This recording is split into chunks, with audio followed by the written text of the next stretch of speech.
हाँ अभी कहाँ तक पढ़ लिया था।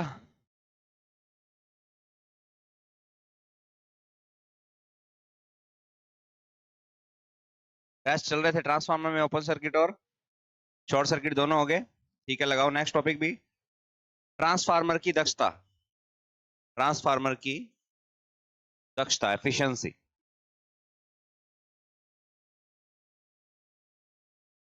क्या चीज होती है दक्षता? दो चीजों का अनुपात है, किसका? आउटपुट और इनपुट का। तो सेम वही चीज लिखेंगे, लिखो। एक ट्रांसफार्मर की दक्षता को, एक ट्रांसफार्मर की दक्षता को निम्न प्रकार से ज्ञात किया जा सकता है। एक ट्रांसफार्मर की दक्षता को निम्न प्रकार से ज्ञात किया जा सकता है। तो दक्षता का प्रतीक क्या होता है अभी? नीटा। और ट्रांसफार्मर के लिए दक्षता नीटा बराबर होती है KVA out into cos phi. Transformer या एसी मशीनों की, रुक जाना लिखना नहीं है अभी, समझ लो पहला। एसी मशीनों की क्षमता को किसमें व्यक्त करते हैं? केवीए में। डीसी मशीनों की क्षमता को किलोवाट में। किसमें? यहाँ पे केवीए ही हमें मिलेगा आउटपुट में, और वाट कब मिलेगा? जब हमें मिल जाएगा लोड का क्या, पावर फैक्टर। अब एक ट्रांसफार्मर आप लेके आए हो, ना तो दुकानदार को पता है बेचने वाले को कि वो लोड क्या लगाएगा, ना ही आपको पता है कि आपका लोड की प्रवृत्ति कैसी रहेगी। कितने प्रकार के लोड होते हैं? तीन। कौन कौन से? आर एल, आर सी और आर एल सी। वास्तविक रूप से देखा जाए तो ये तीन होते हैं, और वैसे हमने शुद्ध पढ़े थे तो हम अलग अलग डिवाइड करके भी देख सकते हैं, कोई दिक्कत नहीं है। तो लोड की प्रवृत्ति के अनुरूप आपका पावर फैक्टर चेंज होगा। तो आउटपुट बटा में क्या लिखना है? इनपुट। अब इनपुट को लिखने का तरीका क्या होगा? KVA out into cos phi. ये भी आउटपुट है, ये भी क्या है? आउटपुट है। यदि इसमें ऐड कर दें लॉसेस, दो प्रकार के, डब्ल्यू आई मतलब और डब्ल्यू सी मतलब, और गुणा कर दें किससे? 100 से, तो ये ट्रांसफार्मर की क्या निकलती है? दक्षता। केवी आउट इंटू कॉस फाई यानी कि आउटपुट वाटेज, केवी आउट इंटू कॉस फाई यानी कि आउटपुट वाटेज प्लस में लॉसेज। आउटपुट प्लस लॉस बराबर इनपुट। होता है कि नहीं होता? लिखने को ऐसे भी लिख सकते हो, केवीए आउटपुट बटा में केवीए इनपुट, कोई दिक्कत नहीं है, लेकिन ऐसा लिखा नहीं जाता, इस प्रकार से लिखा जाता है। ठीक है ना? तो ये एक ट्रांसफार्मर के अंदर क्या ज्ञात करने का फॉर्मूला है? दक्षता ज्ञात करने का। यहाँ पे डब्ल्यू आई क्या चीज है? Iron loss. किस में नापे जाएंगे? वाट में। डब्ल्यू सी क्या चीज है? Copper loss. किस में नापे जाएंगे? वाट में। ये भी किस में? इन दोनों का गुणा करेंगे, केवीए का गुणा अगर cos फाई से कर दो, उत्तर किस में आएगा? वाट में। वाट प्लस वाट, वाट ऊपर भी, वाट, वाट से वाट कट गया, मात्रक बचा नहीं, इसलिए दक्षता का कोई मात्रक होता नहीं, चाहे कैसे मर्जी किसी भी फॉर्मेशन में किसी भी मशीन से संदर्भित करके समझ लो, चाहे दक्षता की कोई इकाई उतार लो। ये है एफिशिएंसी। कितने परसेंट एफिशिएंट होता है मैक्सिमम? 98, 99 है ना। 100% एफिशिएंट ट्रांसफार्मर किस नाम से पुकारा जाता है?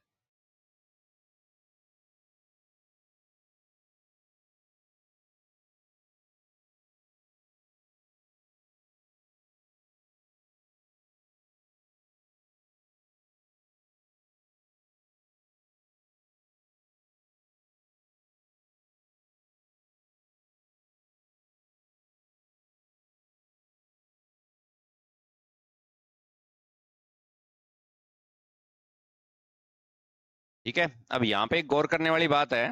हमारे पास ट्रांसफार्मर होते हैं मेन दो तरीके के, आगे वर्गीकरण पढ़ाऊंगा तब जिक्र आएगा, लेकिन फिर भी अभी पता होना चाहिए।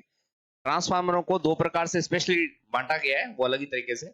एक होता है आपका उत्पादन और वितरण केंद्र, उत्पादन और प्रसारण केंद्र पर काम में आने वाले, उत्पादन केंद्र और प्रसारण केंद्र पर काम में आने वाले, जिनको बोलते हैं पावर ट्रांसफार्मर। क्या बोलते हैं? आकार में बड़े होंगे और कांस्टेंट लोड पर चलते हैं। कौन से भार पर चलते हैं? कांस्टेंट मतलब नियत भार पर चलने वाले। भार की दो स्थितियां होती है, या तो संतुलित और असंतुलित। तो संतुलित को आप नियत लोड कह सकते हो, बैलेंस रहेगा, हर जगह सब कुछ फिक्स रहेगा, कोई परिवर्तन नहीं होंगे। और असंतुलित भार वो होता है, इसमें हर फेज में लोड का मान क्या होता है? अलग अलग। एक ट्रांसफार्मर ऐसा होता है जिस पर लोड कभी भी संतुलित नहीं रहता, उसको बोलते हैं डिस्ट्रीब्यूशन ट्रांसफार्मर। क्या बोलते हैं? तो ट्रांसफार्मरों को दो प्रकार से बांटा जाता है, वर्गीकरण आगे बढ़ाऊंगा तब बताऊंगा, मैं फिर से कह रहा हूं। एक होता है पावर ट्रांसफार्मर, एक होता है डिस्ट्रीब्यूशन ट्रांसफार्मर। कौन सा? पावर और ये वाला फॉर्मूला जो आपके सामने है दक्षता ज्ञात करने का, ये पावर ट्रांसफार्मर पर तो बढ़िया तरीके से लागू हो सकता है। किस पर लागू हो सकता है? पावर ट्रांसफार्मर पर, क्योंकि उस पर लोड हमेशा क्या रहता है? नियत रहता है, ना घटता है ना ही बढ़ता है, बैलेंस भी रहता है। इसलिए आयरन लॉस और कॉपर लॉस भी क्या रहते हैं? नियत रहते हैं, कांस्टेंट रहते हैं। आयरन लॉस तो वैसे भी कांस्टेंट रहते हैं, लेकिन कॉपर लॉस किस पे डिपेंडेबल है? कॉपर लॉस जो है वो किस पे डिपेंडेबल है? बार पर। याद करने का फॉर्मूला क्या होता है? आई स्क्वायर आर। आई किस पे डिपेंडेबल होती है?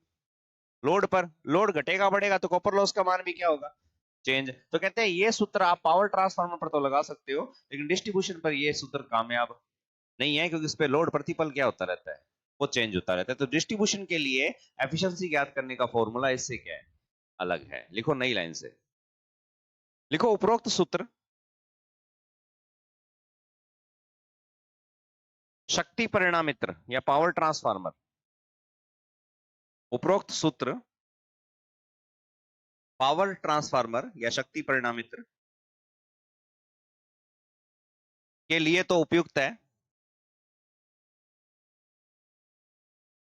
पावर ट्रांसफार्मर के लिए तो उपयुक्त है,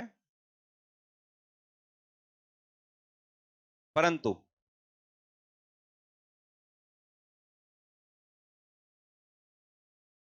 डिस्ट्रीब्यूशन ट्रांसफार्मर वितरण परिणामित्र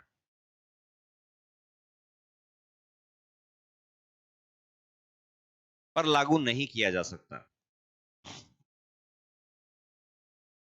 परंतु डिस्ट्रीब्यूशन ट्रांसफार्मर पर लागू नहीं किया जा सकता, वितरण परिणामित्र पर लागू नहीं किया जा सकता। ठीक है? क्योंकि डिस्ट्रीब्यूशन ट्रांसफार्मर में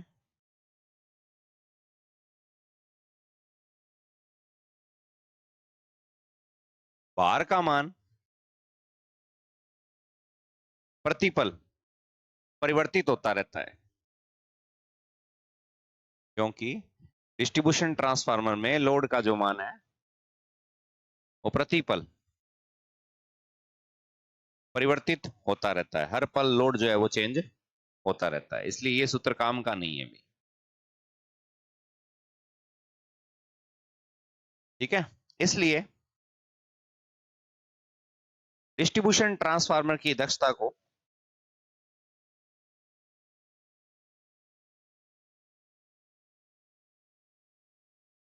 इसलिए डिस्ट्रीब्यूशन ट्रांसफार्मर की दक्षता को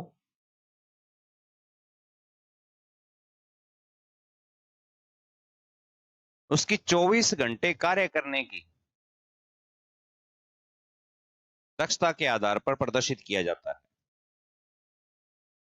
इसलिए डिस्ट्रीब्यूशन ट्रांसफार्मर की दक्षता को उसके 24 घंटे 24 आवर कार्य करने की दक्षता के रूप में प्रदर्शित किया जाता है।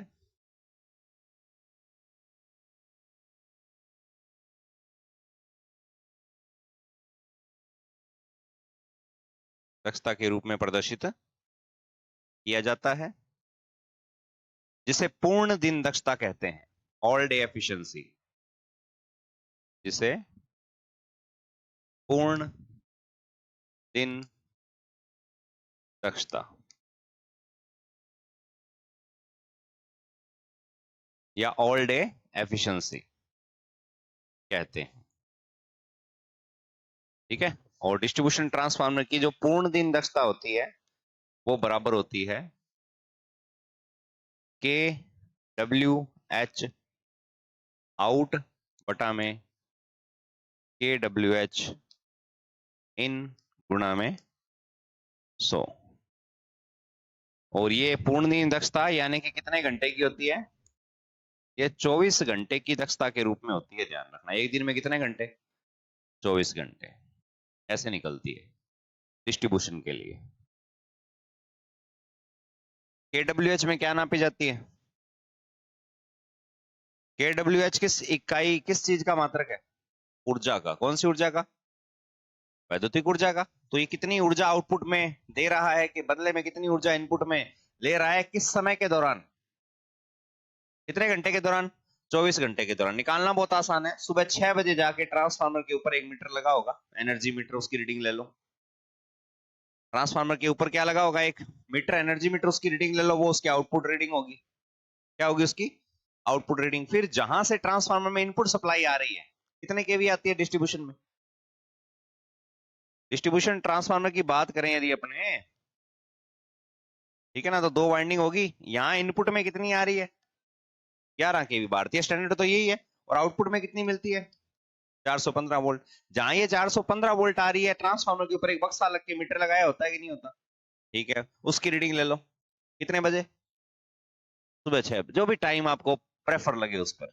नेक्स्ट रीडिंग कब लेनी है, अगले दिन उसी टाइम, प्रतिदिन ये काम करना है, ठीक है ना। और एक रीडिंग लेनी है कहां की, जहां से 11 केवी की सप्लाई आ रही है, इनपुट की जीएसएस से आ रही होगी कहीं ना कहीं से, तो वहां की रीडिंग ले लो। ये तो हो गया क्या, इनपुट KWH हो जाएगा, ये हो जाएगा आउटपुट KWH। सुबह 8 बजे ली, अगले दिन फिर सुबह 8 बजे ली, रीडिंग आ गई, ठीक है ना। इधर मान ले 8 PM पर, हमने 8 AM पर जब रीडिंग ली, तो वो रीडिंग आई, मान लेते हैं 10 KWH, ठीक है ना। और इधर जब हमने वही 8 बजे रीडिंग ली, तो वो आई, मान लेते हैं 12 KWH। सही है क्या, इनपुट हमेशा आउटपुट से क्या होता है, ज्यादा होता है। अगले दिन फिर लिए हमने, तो वो आई 30 KWH, उधर कितनी आई, 30, और इधर 30 से फिर क्या आएगी, वो ज्यादा आएगी। 32 क्यों, जरूरी थोड़ी है 40 आ जाए, तो पुण्य भी तो लगे। अगला दिन लिए नहीं, रात भी तो हुआ अभी, मैं रात ने क्या लगे। हाँ, तो लॉसेस, छीजत भी तो आती है कोई चीज, ये तो एक उदाहरण है सिर्फ। मान लेते हैं आपकी ज्वाइनिंग का पहला दिन था, ज्वाइनिंग कर ली, पहला दिन था ना, रीडिंग लेने भेजो थे, रीडिंग लिया है कितनी, 10, 24 घंटे के दौरान 10 किलोवाट, इधर 12 किलोवाट, दक्षता आ गई ना, ठीक है। अगले दिन फिर लेनी है, फिर उसके अगले दिन, फिर उसके अगले दिन, हर बार ये भी बढ़ता जाएगा और ये भी बढ़ता जाएगा, और दक्षता दिनों दिन बढ़ती जाएगी। यही तो हो रहा है बिजली बोर्ड के साथ में। बिजली बोर्ड इनपुट मोहल्ले में भेज रहा है 500 यूनिट, जबकि रिटर्न में बिल आ रहा है 450 यूनिट का, 50 यूनिट की नहीं, तारा खा गई, हवा है तारा, एक आधी यूनिट कोई, कितनी, कोई एक आधी यूनिट खा गई होगी, बाकी 49 यूनिट कौन खा गयो, हाँ मैं खा गया, शर्म को नहीं आता ना, ठीक है ना। वो खा गए जो लीगल उपभोक्ता नहीं है, जो विद्युत की क्या करते हैं, चोरी करते हैं, वो खाएंगे ना, नुकसान तो है ना। अब नुकसान है तो बिजली बोर्ड 450 यूनिट के पैसे थोड़ी लेगा, उसको तो 50 यूनिट उसकी भी भरपाई करनी है, और साथ ही साथ जगह थारा बरगा लागेड़ा उसी बाने के देनी है, तनख्वाह भी तो देनी है, तो वो यूनिट के रेट क्या कर देगा। और फिर आएंगे हमारे माननीय मुख्यमंत्री, 100 यूनिट फ्री, कितनी फ्री, हाँ 100 यूनिट फ्री दे देंगे, वाह, इन उम्र की मौज ही को नहीं कोई, के दे दो सारी चीज फ्री। जो चीज फ्री देनी चाहिए वो तो दे नहीं रहे, उसकी तो कीमत क्या है, बहुत ज्यादा है, ठीक है ना। और जो चीज फ्री नहीं देनी चाहिए वह फ्री बांटा हुआ है। अब वो 100 यूनिट फ्री मिल गई मान लो सभी उपभोक्ताओं को, वो फ्री नहीं है, उसके पैसे कौन देगा, है वो उपभोक्ता ही देगा, टेंशन ना लियो थे। कैसी ना किसी ना किसी रूप में वो घूम के उसके पैसे आपको ही देने पड़ेंगे। इसको बोलते हैं राजनीतिक चक्रव्यूह, ठीक है, हाँ चक्रव्यूह समझोगे, में फंसे डांपा, और उससे निकलने का रास्ता आता है क्या आपको, महाभारत में चक्रव्यूह बनाया था ना, हाँ। अभिमन्यु को अंदर जाने का पता था, बाहर निकलने का पता नहीं था, मारा गया, वैसे ही अपने मारे गए। ये 100 यूनिट का लालच में क्या हो जाएगा, मारा जाओगा, और उसके बदले में देखना कहां कहां से कैसे कैसे पैसे आपसे निकले। सब्र करो थोड़ा सा, ठीक है। फ्री में दी गई हर चीज आपको क्या बना देगी, निकम्मा और नाकारा बना देगी, ध्यान रखना। आज मैं कह दूं क्लास फ्री है, कोई रिप्यो कॉल ले थारू भीड़ देखियो कल, कौन दिखाई गए, लेकिन फिर वो क्या रेगुलर आएंगे क्या, है आज थारा रुपया दे रहा है, कंटिन्यू आगे बैठो, आपकी सीट रोको, आते हो ना।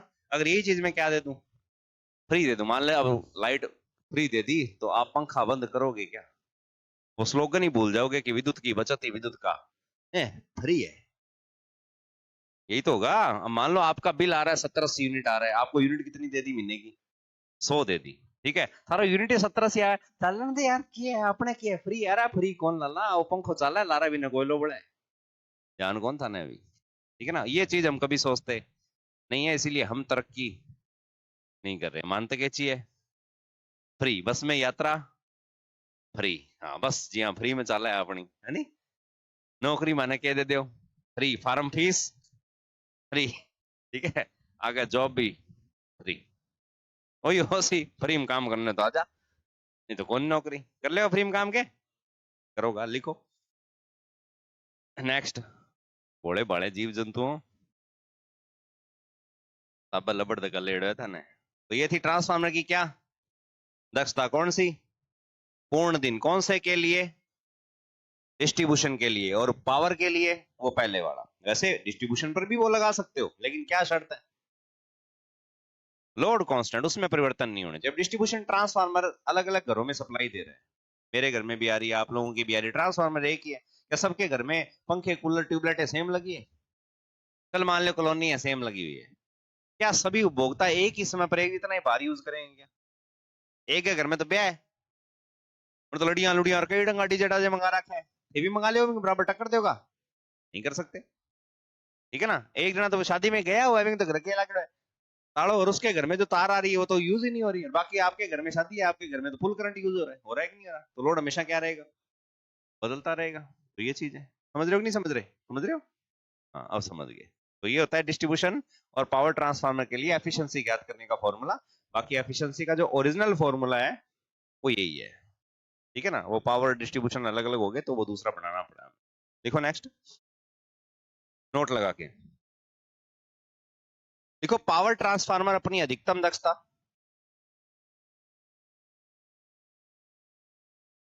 पावर ट्रांसफार्मर अपनी अधिकतम दक्षता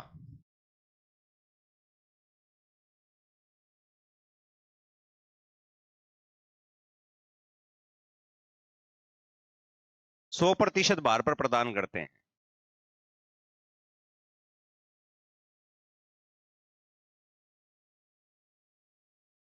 100% भार पर प्रदान करते हैं। और डिस्ट्रीब्यूशन ट्रांसफार्मर अपनी अधिकतम दक्षता 50% भार पर प्रदान करते हैं।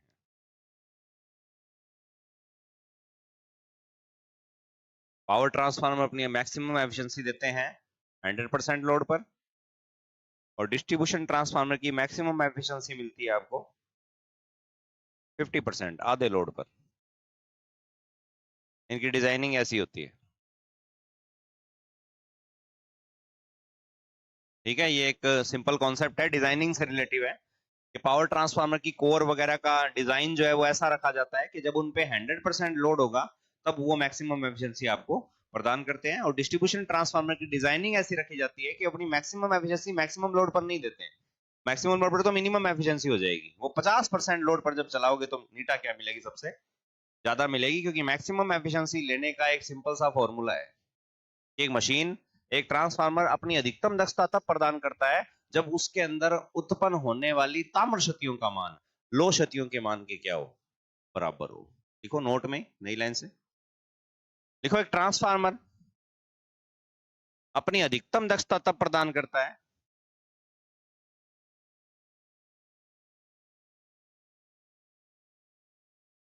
एक ट्रांसफार्मर अपनी अधिकतम दक्षता तब प्रदान करता है जब ताम्र क्षति का मान लोह क्षति के मान के बराबर हो। एक ट्रांसफार्मर अपनी मैक्सिमम एफिशिएंसी तब प्रदान करता है जब परिवर्तनीय आनियां नियत आनियों के बराबर हो, ये भी आ सकता है, जब ताम्र क्षति का मान लोह क्षति के मान के क्या हो, बराबर हो। ताम्र क्षति को कौन सी आनी लिख लेना, परिवर्तनीय आनी, लोड के साथ साथ बदलती है कि नहीं बदलती, और लोह क्षति को कौन सी बोलते हैं, नियत आनी।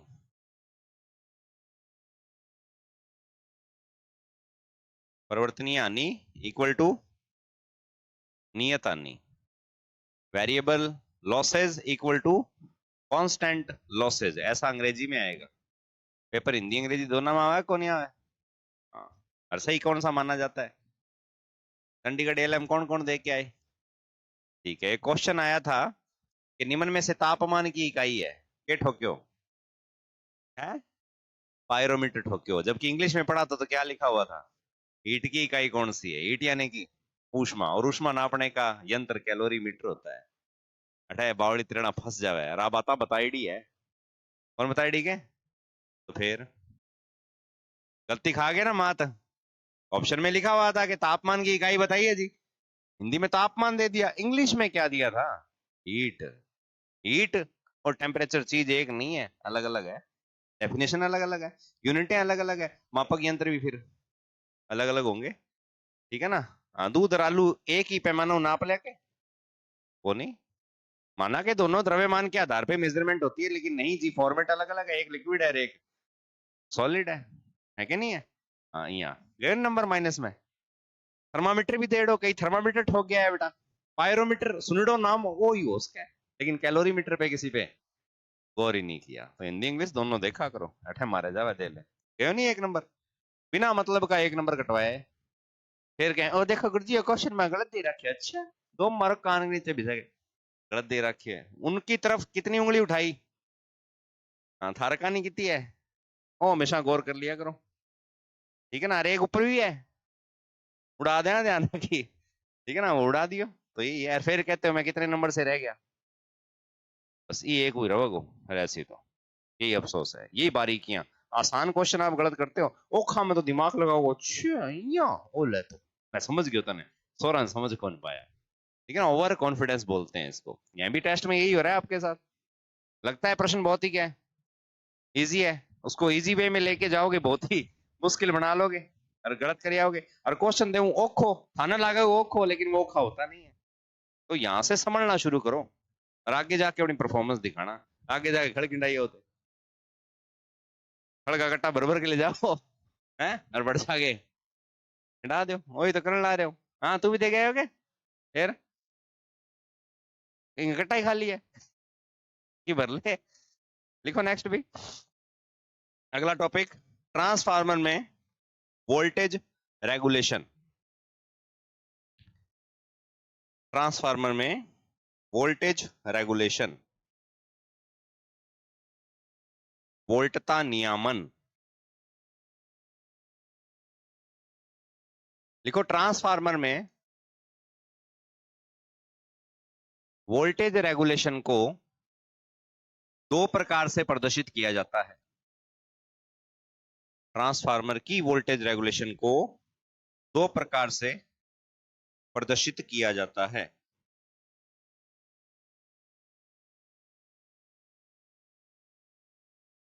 एक तो होती है रेगुलेशन डाउन,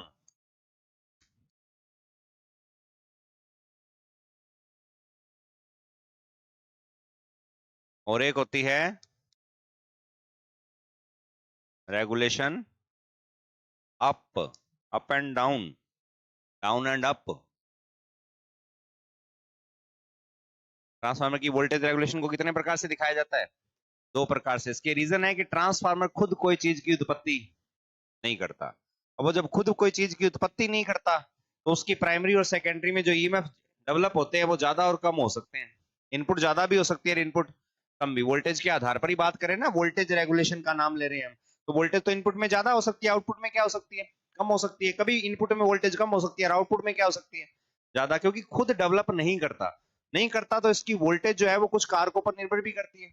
वो कारक मुख्य रूप से होता है आपका भार। क्या होता है? अल्टरनेटर करवाया था आपको, बार की तीन स्थितियों में अल्टरनेटर के प्रभाव दिखाए थे आर्मेचर रिएक्शन के, याद हो तो। एक अल्टरनेटर सबसे ज्यादा वोल्टेज कौन से बार की स्थिति में देता था? कैपेसिटिव लोड की स्थिति में। सबसे कम वोल्टेज इंडक्टिव लोड की स्थिति में देता था। वो भी चुमकन चामकन छोड़, जो बोल रहा हूं उस पर गौर करो। टॉपिक ये अलग आ गया। अब माना के रट्टे लगा रखे हैं आपने, लेकिन वो नहीं पूछ रहा मैं। मेरी बात का उत्तर उसी में दो जो मैं जिस वे में पूछ रहा हूँ। सबसे ज्यादा वोल्टेज कैपेसिटिव लोड, सबसे कम वोल्टेज इंडक्टिव लोड, ठीक ठाक वोल्टेज रजिस्टिव। सेम वही लोड किस पर आएंगे? अल्टरनेटर पर डायरेक्ट तो आने से रहे, हम क्या इन पंखों को सीधा पावर प्लांट के अल्टरनेटरों से जोड़ रखा है क्या? बिचौलियों को है नहीं? हाँ, तो वो बिचौलियों की ना की तो गड़बड़ करेगा, तो उस बिचौलियों की गड़बड़ को कितने तरीकों से दिखाते हैं? दो तरीकों से, एक दिखाते हैं डाउन और एक दिखाते हैं अप। तो नंबर एक लगा लो, रेगुलेशन डाउन।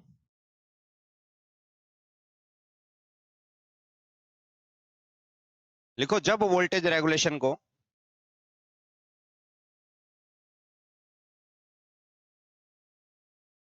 जब वोल्टेज रेगुलेशन को लोड के किसी भी शक्ति गुणक पर ज्ञात किया जाता है। जब वोल्टेज रेगुलेशन को बार के या लोड के किसी भी शक्ति गुणक, कोई भी पावर फैक्टर, पता नहीं क्या है, लीडिंग लैगिंग इकाई शून्य पता नहीं है, पर ज्ञात किया जाता है, तो इसे रेगुलेशन डाउन कहते हैं। तो इसे रेगुलेशन डाउन कहते हैं। जब वोल्टेज रेगुलेशन को बार के किसी भी शक्ति गुणक पर ज्ञात किया जाता है, या ज्ञात शक्ति गुणक कह सकते हो, हमें पता ही नहीं है जी पावर फैक्टर क्या है, तो जो वोल्टेज रेगुलेशन निकालोगे वो क्या कहलाएगी? रेगुलेशन डाउन कहलाती है। इसे नो लोड वोल्टेज के अनुपात से प्राप्त किया जाता है। इसे नो लोड वोल्टेज के अनुपात से प्राप्त किया जाता है।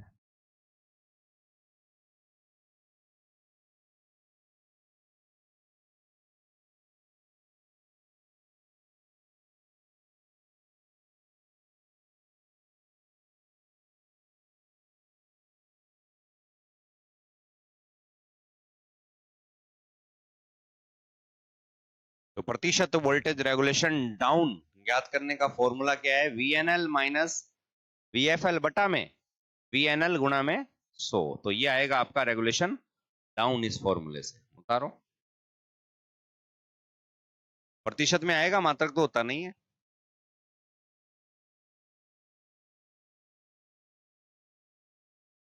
ठीक है, नेक्स्ट रेगुलेशन अप या voltage regulation up and down, down and up, number भी था अप डाउन।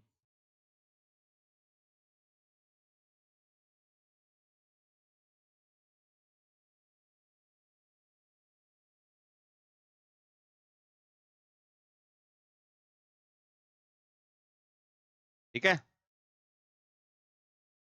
लिखो अप में, लिखो जब वोल्टेज रेगुलेशन को बार के एक निश्चित दिए गए शक्ति गुणक पर ज्ञात किया जाता है। जब वोल्टेज रेगुलेशन को बार के, लोड के एक निश्चित दिए गए शक्ति गुणक पर ज्ञात किया जाता है,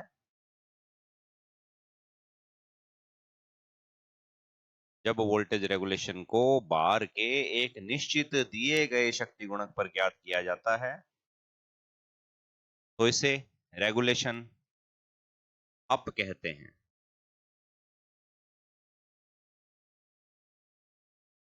तो इसे क्या कहेंगे? Voltage regulation up. एक को बोलते हैं डाउन तो दूसरे को बोलते हैं अप कहते हैं।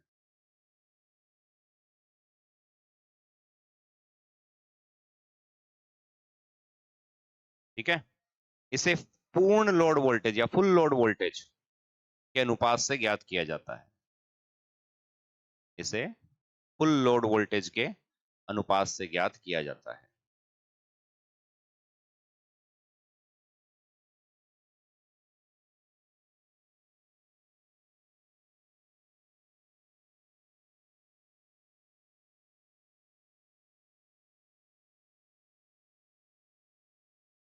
इसे फुल लोड वोल्टेज के अनुपात से ज्ञात किया जाता है। तो फॉर्मूला हो जाएगा VNL माइनस VFL बटा में VFL इंटू 100।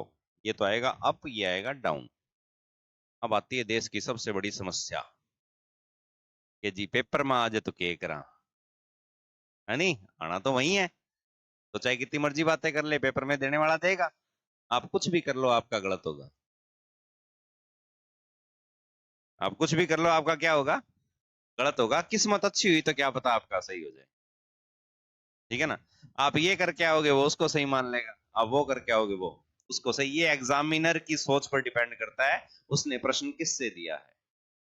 हम इसका निर्धारण नहीं कर सकते। यदि वो समझदार व्यक्ति है तो वो देगा कि रेगुलेशन अप ज्ञात कीजिए, रेगुलेशन डाउन ज्ञात कीजिए। ये नहीं देगा तो वो हिंट देगा। वो क्या देगा कि एक ट्रांसफार्मर है, वो एक इंडक्टिव या आरएल बार को सप्लाई प्रदान कर रहा है।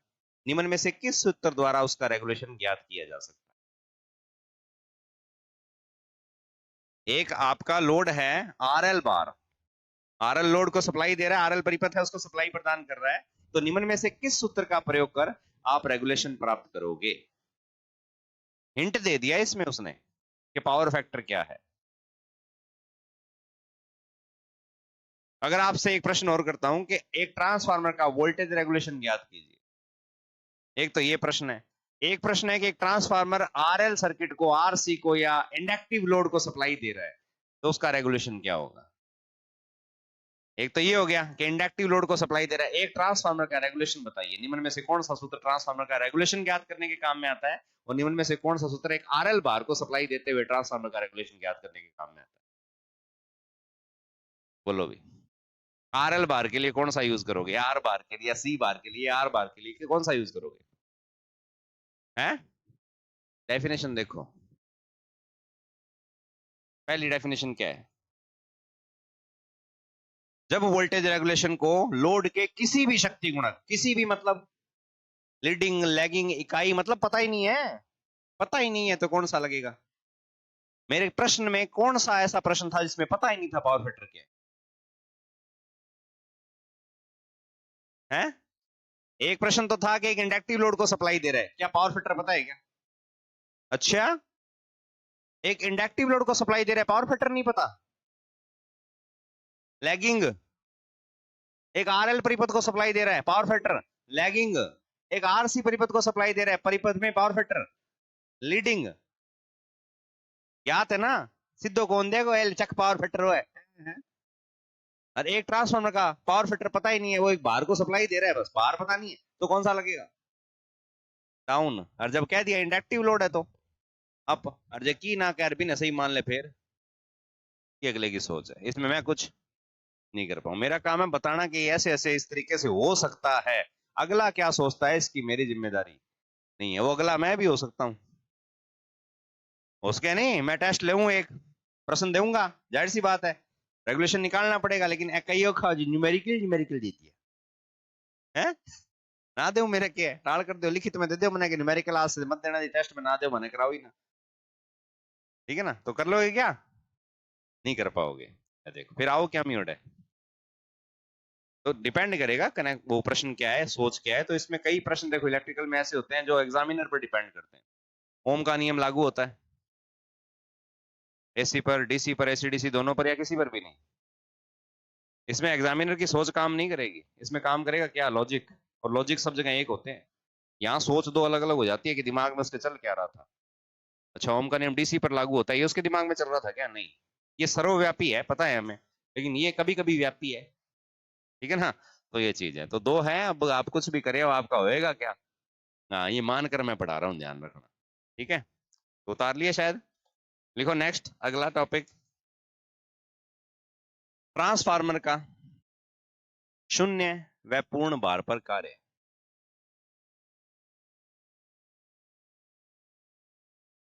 ट्रांसफार्मर का शून्य बार व पूर्ण बार पर कार्य। ट्रांसफार्मर की वर्किंग देखनी है नो लोड पे और देखनी है फुल लोड पे। कि ट्रांसफार्मर को खाली चलाएं तब क्या होता है, और भर के चलाएं तो क्या होता है। सुना है कि नहीं सुना है? एक गोली खाली चला दिया की हो सी के ठीक होनी होगा की हो सी, थोड़ा बहुत ही हो सी कोई। अरे एक गोली फुल लोडेड है। याद है भारत ने गलती से पाकिस्तान पर एक मिसाइल गिरा दी थी। चालगी जी। जाके बटपड़गी। खाली थी कि भरी हुई थी? खाली थी। बारूद नहीं था, खाली। देखा कितनी दूर जाए, जाके पड़गी बड़े। अगर वो भरी हुई होती तो वो जिस गांव में जिस जगह गिरी थी शायद वो जगह आज नक्शे से क्या हो जाती, वो मिट जाती है। और मामला शायद बढ़ भी सकता था। खाली मिसाइल छोड़ के ट्राई करिए आप, ठीक है ना। चलो छोटी मोटी गलतियां होती रह के दिक्कत है। अब अगर वो भरी हुई होती तो नुकसान ज्यादा होता ना। खाली गिरी तो नुकसान क्या हुआ? हम दो चार कमरी अभी ही मांगा अपना कच्चा कमरी है टूट गया, मैंने अब यही बनाना। ठीक है, ऐसा हम कह सकते हैं। वो जो भी था, वार्ता तो आई गई। ठीक है बेटा, मजाक मजाक में चला दी मिसाइल। ठीक है, तो ये चीज है। तो सेम वैसे ही है कि हम किस तरीके से इस चीज को समझेंगे भी। तो एक ट्रांसफार्मर चल रहा है खाली, सप्लाई आ रही है लेकिन आगे क्या नहीं है, लोड नहीं है, शून्य बार, नो लोड पर। और एक सप्लाई आ रही है, इधर क्या लगा दिया, लोड। और दोनों ही कंडीशन में कुछ ना कुछ चीजें अलग अलग होंगी भी, होगी कि नहीं होगी। हाँ, यहां से इस चीज को समझ लो, ये चीजें आगे भी काम में आएंगी। तो लिखो, ट्रांसफार्मर का शून्य बार पर कार्य।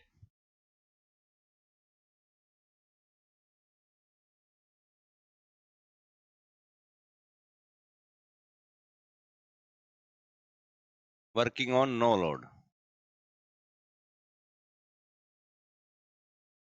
लिखो, यदि ट्रांसफार्मर की सेकेंडरी पर भार संयोजित न किया जाए, यदि ट्रांसफार्मर की सेकेंडरी पर भार संयोजित न किया जाए तो यह स्थिति उसकी शून्य बार स्थिति कहलाती है।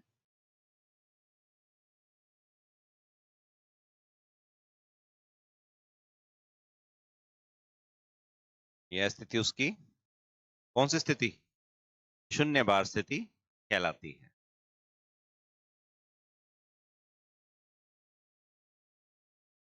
इस अवस्था में, पहले लिखो फिर समझो,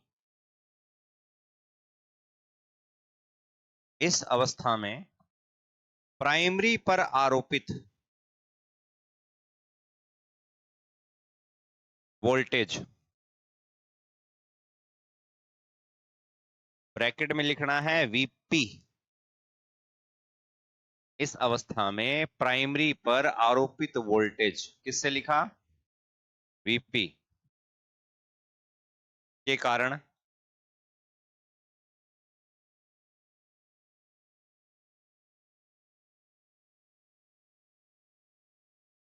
प्राइमरी वाइंडिंग में से प्रवाहित शून्य भार धारा,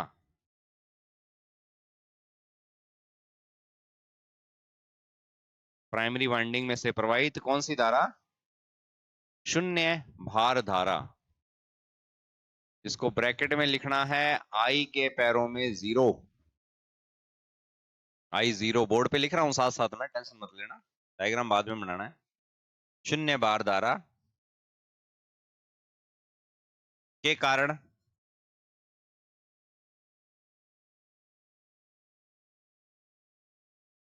प्राइमरी अपने चुंबकीय क्षेत्र का निर्माण करती है। हाँ, तू उबासियां ले ले। प्राइमरी अपने चुंबकीय क्षेत्र का निर्माण करती है, जिससे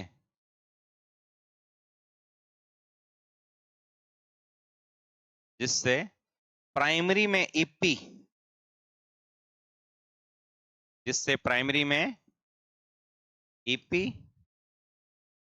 तथा सेकेंडरी में ईएस विद्युत वाहक बल प्रेरित हो जाते हैं। जिससे प्राइमरी में एक ईएमएफ पैदा होगा, उसको क्या बोलेंगे, ईपी। और सेकेंडरी में एक विद्युत वाहक बल पैदा होगा, इसको क्या बोलेंगे, ईएस पैदा या प्रेरित हो जाते हैं। तो बात पल्ले पड़ा है कि था रहे, इतनी बात समझ में आ रही है क्या? सेकेंडरी पर क्या नहीं है, प्राइमरी पर हमने एक वोल्टेज आरोपित किया, उसका नाम क्या है, क्या नाम है, वीपी नाम है। वीपी आरोपित वोल्टेज है, सप्लाई से जोड़ दिया। वीपी जैसे ही इसको अप्लाई किया, एक करंट गई है, उसका नाम क्या है, आई जीरो नाम। प्राइमरी करंट नहीं है, कौन सी करंट है, आई जीरो बोलते हैं। आई जीरो क्यों, शून्य बार है, शून्य बार 0 से दिखाते हैं। I0 आगे बताऊंगा क्या है इसकी कहानी। इसकी वजह से प्राइमरी अपना क्या बनाती है, चुंबकीय क्षेत्र, जिसको मैं लिखता हूं 5p से। आपको नहीं लिखवाया, किससे लिखा, 5p परिवर्तनीय है। परिवर्तनीय चुंबकीय क्षेत्र के मध्य यदि कोई चालक रख दें तो वो पड़े पड़े चुंबकीय बल रेखाओं का क्या करते हैं, छेदन करते हैं। कितने चालक रखे हुए हैं, दो, प्राइमरी की कुंडली, सेकेंडरी की कुंडली। प्राइमरी अपने ही चुंबकीय बल रेखाओं का छेदन करेगी। सेल्फ इंडक्टेंस से इसमें क्या पैदा होगा, एक विद्युत वाहक बल, नाम क्या है, ईपी। और ये प्राइमरी का चुंबकीय क्षेत्र जब सेकेंडरी में से गुजरेगा तो सेकेंडरी भी बड़े बड़े चुंबकीय बल रेखाओं का छेदन करेगी। उसमें क्या पैदा होगा, ईएस नामक विद्युत वाहक बल पैदा होगा। किसके नियम से, फैराडे के किसा नियम, विद्युत चुंबकीय, हाँ बोलो बोलो, प्रेरण के नियम से। फैराडे के नियम कई थे, वैसे अपने तो मुख्य दो ही पढ़ते हैं, एक तो रासायनिक वाले, अपघटन के नियम, याद है क्या। हाँ, यहाँ कौन सा लगेगा, चुंबकीय प्रेरण। कोई समस्या है यहाँ तक, लिखो समस्या, हेडिंग ना लगा ली समस्या। डायग्राम ठहर गए, ये तो काली ना कर, डायग्राम आ खाजी तेरी, पहला सीख ले डायग्राम बना सी। लिखो प्राइमरी व सेकेंडरी में उत्पन्न विद्युत वाहक बल, ऐसे मत लिखो, लिखो ईपी व ईएस। हम थोड़ा अंग्रेजी में बात करें, आप ईपी व ईएस इन फेज होते हैं, परंतु इनकी कार्य दिशा वीपी के विपरीत होती है। ईपी व ईएस इन फेज होते हैं, परंतु इनकी कार्य दिशा किसके, वीपी के विपरीत होती है। अब बोलो, कौन से भाई साहब आए हैं, लैंज आए हैं, जो जिसके कारण पैदा होता है वो उसी का क्या करता है, ये जो वीपी है इसकी वजह से ही तो कौन आए हैं, ईपी और ईएस। तो ये दोनों तो एक को कर ले सी, कहा जा चाला किन्हें रगड़ दिया, ठीक है ना, किन्हें रगड़ दियो, हाँ, जिसके कारण पैदा हुआ है उन्हीं को, सर्वोपरि यही तो, जिसके कारण पैदा हुए उन्हीं का क्या करोगे आगे जाके, विरोध करोगा नहीं, अभी मुकरो कोई बात नहीं। देखो वक्त हालात, अभी तो नेक्स्ट आने वाले 10 साल, आज का दिन लिख लो, तारीख डाल लो, ठीक है, आज से कितने साल, 10 साल बाद की स्थिति क्या होगी, कि 10 साल बाद होगा कि है, हाँ, उम्मीद रखनी है कि हाँ जी 10 साल क्यों, हम आगे आने वाले 2,500 साल तक भी इस धरती पे क्या रहेंगे, विद्यमान रहेंगे। तब तक अमरत्व की दवाई, मैं समुद्र मंथन करांगा, मैं तपस्या करांगा, वरदान लेवांगा, ये भी थिंकिंग तो बड़ी रखो। मैं कौन मरूं, मैं तो क्यों, मैं तो अमर हूं, ठीक है ना, वो वहम निकल जाएंगे, कोई भी अमर नहीं है, वो बात की बात है। राक्षस बनो नहीं है कर तो, कि मैं क्या हूं, अमर हूं, सारा संसार पे क्या पाऊंगा, विजय, एक पेपर तो क्लियर होगा कौन बेटा, विजय, ठीक है ना। मुझे राक्षस आज के टाइम में हुआ तो रूप क्या है, अलग अलग है, कोई छोटा राक्षस है और कोई मोटा राक्षस है, ठीक है। उनका संहार करने के लिए फिर कई रूपों में अवतार लिए जाते हैं, कभी आर्मी वाले, कभी पुलिस वाले, ठीक है ना। उनके संहार को संहार नहीं, एनकाउंटर कहा जाता है, सुने कौन सुने लो, हाँ, तो वो चर्चा करेंगे अपने धीरे धीरे। हाँ भी, प्राइमरी पर क्या दिया, वीपी के कारण प्राइमरी में से क्या गई, I0 के कारण क्या बना, 5p का छेदन किसने किया, जिसकी वजह से प्राइमरी में क्या पैदा हुआ, सेकेंडरी में क्या पैदा हुआ, ईपीएस में क्या संबंध है, अरे वो समानुपाती, लपड़ मारूंगा, लिखाएगा क्या समानुपाती में, फिर आपकी तरफ जोड़िया हुआ है, क्या है ये, इनके समानुपाती, इन फेज क्या है, ये जो वर्किंग चल रही है ये एक आइडियल ट्रांसफार्मर को लेके चल रही है। इन फेज होने के साथ साथ इनका मान भी हमने क्या माना है, बराबर माना है, ठीक है ना। ये दोनों एक मत हो जाते हैं, वर्किंग है, विरोधी हो जाए, तो इसको दिखाना पड़ेगा वेक्टर से, किससे, आ जाओ, तो बनाते हैं वेक्टर।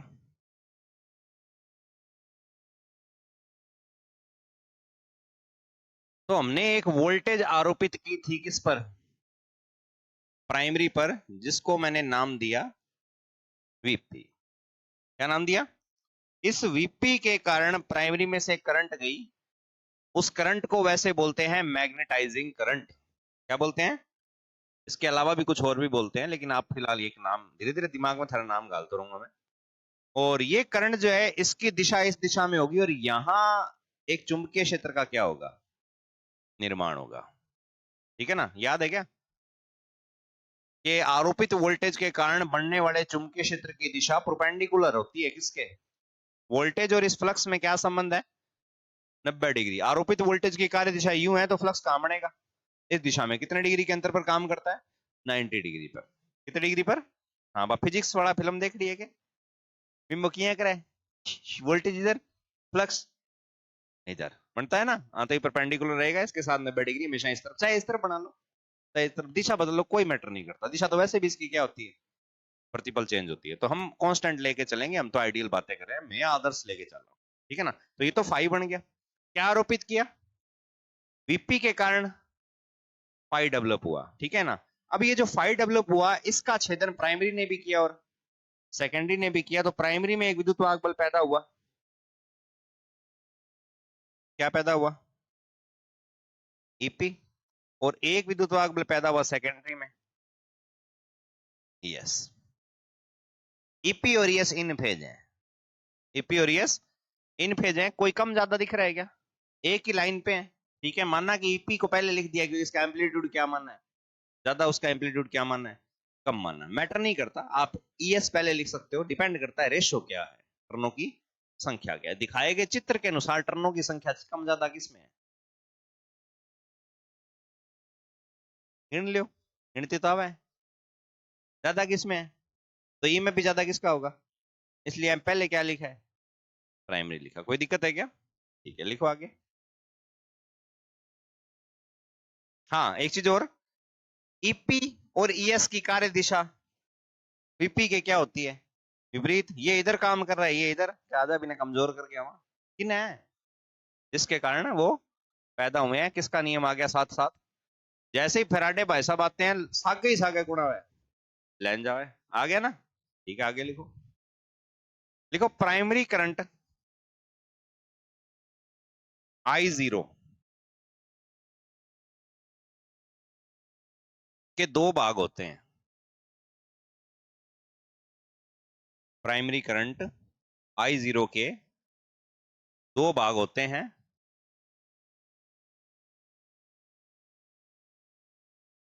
एक को बोलते हैं भी आई म्यू,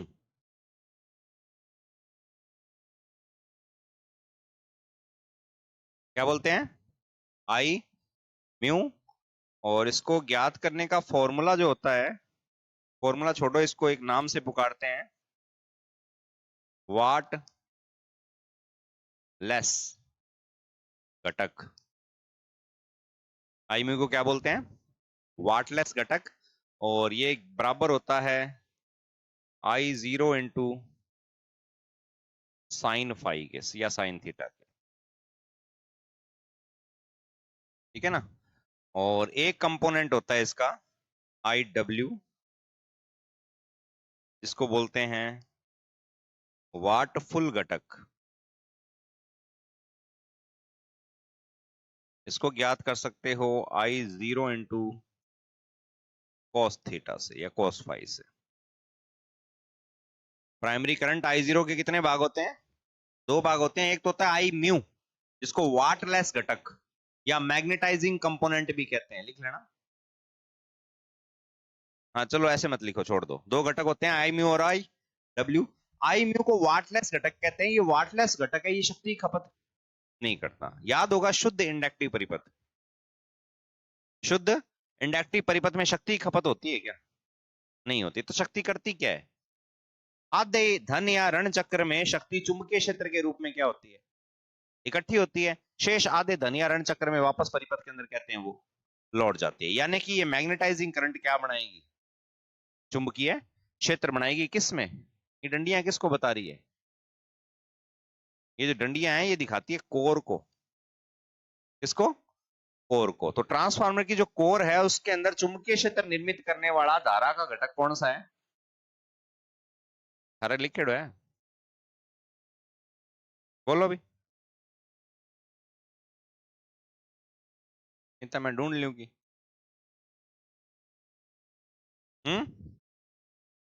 ट्रांसफार्मर की कोर के अंदर, ये कोर जो है इसके अंदर फाई बनाने वाला कंपोनेंट कौन सा है, जो पावर की कंजप्शन नहीं करता, सिर्फ चुंबकीय क्षेत्र बनाता है? कौन है? वो आई म्यू है। कौन है? आई म्यू पावर कंजप्शन करता नहीं है, इसलिए इसको नाम क्या दे दिया? Wattless component. क्या नाम दिया? और ये आई डब्ल्यू वो कारक है जो शून्य बार पर एक हानि को उठाता है। नो लोड टेस्ट याद है क्या? शून्य बार परीक्षण याद है क्या? कौन सी क्षति याद करने के लिए करते हैं? लो क्षति। तो आई डब्ल्यू वाटफुल कंपोनेंट है। ये वाटफुल कंपोनेंट क्यों है, इसका रीजन क्या है? इसका रीजन ये है कि जी शून्य बार पर भी क्या होती है?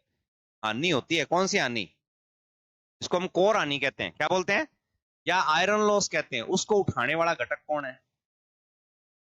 कौन समझा? परिवार में कुछ सदस्य होते हैं ना, जिनकी भूमिकाएं परिवार में एक से ज्यादा होती है क्या? आपके पिताजी का यदि मैं उदाहरण दूं, ठीक है, तो उसकी भूमिका, उनकी भूमिका क्या आपके लिए ही है क्या? है? उनका जो भी अर्निंग सोर्स है उसके अधिपति अधिकारी सिर्फ आप लोग हो क्या? क्या उस पर किसी अन्य व्यक्ति का हक नहीं है? ठीक है ना? अन्य व्यक्ति में आपकी माता, आपके भाई बंधु सिस्टर नहीं आएंगी, कोई और आएंगे। कोई और आएंगे। कोई और यहाँ ना तो ना लीजिए गई। कोई और में थारी बुआ उसका को नहीं उसका है, थारो दादो उसका है, थारी दादी उसका है, थारो चाचो उसका है, ताऊ हो सकता है। ये कोई और में आते हैं क्योंकि वो आपके मुख्य परिवार के सदस्य तो हैं, लेकिन रिलेटिव एकदम उससे क्लोज नहीं है। समझ रहे हो ना? तो उनकी भूमिका आपके लिए भी है और किसके लिए है? दूसरों के लिए भी है। तो आपके लिए जो भूमिका है उसको एक अलग रूप में दिखा दिया, दूसरों के लिए जो भूमिका है वो एक अलग रूप में दिखा दिया। और मुख्य भूमिका कारक कौन है? यही तो है। इसी के कितने भाग हैं? दो भाग हैं। इसके कितने रूप हैं? दो रूप हैं। विष्णु जी का कितना अवतार है? नहीं है, नौ दो सा, है ना? हाँ, तो इसके दो अवतार हैं और दोनों अवतारों को कैसे लिखते हैं? तो हम लिख सकते हैं कि आई जीरो जो बराबर होता है, वो बराबर होता है आई म्यू प्लस में आई डब्ल्यू। और आंगा सिर पर यहाँ तीर या लाग जाए, और जैसे किसी राशि के सिर पे ऐसे तीर के निशान आ जाए, इसका मतलब गणितीय योग नहीं है। कौन सा योग है? ये वेक्टर योग है। तो आई जीरो का मान आई म्यू, और अरे रुक जा भाई, के करोड़ के ला रहे होते, लिख के पर्चा बांट दूं क्या? तो अगर आपको लिखना ही है तो मैं पहले ही कागज दे देता हूँ, समझने को फिर मतलब ही कौन है? क्या बताया बताइए मैं। हाँ तो फिर और आगे वेक्टर किया काटांगा बता है। पाइथागोरस प्रमेय से ले आ जा बना। बताइए कौन नहीं बताया मैं तो कौन क्या कौन बताया? इंग और बिंगो के पाइथागोरस प्रमेय इस पे अलग लगता है, बाकी जगह अलग लगता है। ध्यान काम पर राखी ने दोनों ने बेटा एक डोल का उबासियां ले आओ। जब समझा रहा हूं तो समझो, लिखने का टाइम दूंगा, भेज दूंगा थाला रहा है। ठीक है ना? तो आई म्यू अर्थात शून्य बार धारा कितने भागों में डिवाइड होती है? अब हमें पता है कि हमारे पास 100 रुपए है, दो भागों में डिवाइड हो गए। ठीक है ना? एक 50 रुपए के रूप में और दूसरा भी एक 20 रुपए के रूप में, एक 80 रुपए के रूप में। तो उनका टोटल मान कैसे प्राप्त करोगे? आपके पास थे कितने? 20 + 80 तो थे। अब ये तो रुपए हैं। अब 1 रुपए तो डिवाइड हुआ 20 रुपए 30 डिग्री के एंगल पर। ठीक है ना? और 1 रुपया डिवाइड हुआ 80 थारा 60 डिग्री के एंगल पर। अब बताओ थारा कितना परिणाम? पैसों के मामले में तो डिग्री डाग्री मैटर नहीं करती, लेकिन कुछ चीजें अदृश्य हैं। ध्यान से देखो ना, तो हमें आई जीरो दिखती है ना, हमें आई म्यू दिखता ना, हमें दिखता तो कुछ नहीं है, लेकिन कहते हैं कि जी ऐसा होता है, ऐसा होता है तो उसको दिखाना पड़ेगा। तो आई जीरो के कितने भाग होते हैं? दो भाग होते हैं, एक आई म्यू और एक आई डब्ल्यू। लिखो यहां आई म्यू, यहां आई म्यू मैग्नेटाइजिंग घटक, चुंबकीय कारक कहलाता है, जो कोर में चुंबकीय क्षेत्र का निर्माण करता है। यहां आई म्यू चुंबकीय कारक या मैग्नेटाइजिंग कंपोनेंट या घटक कहलाता है, जो चुंबकीय क्षेत्र का, कोर में चुंबकीय क्षेत्र का निर्माण करता है, जो कोर में चुंबकीय क्षेत्र का क्या करता है, निर्माण करता है। नई लाइन से यहां IW शक्ति कारक कहलाता है, पावर कंपोनेंट,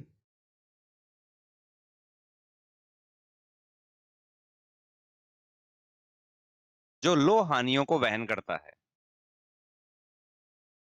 जो कोर की लो हानियों को वहन करता है, जो कोर की लो हानियों को क्या करता है, वहन करता है। नई लाइन से I0 का मान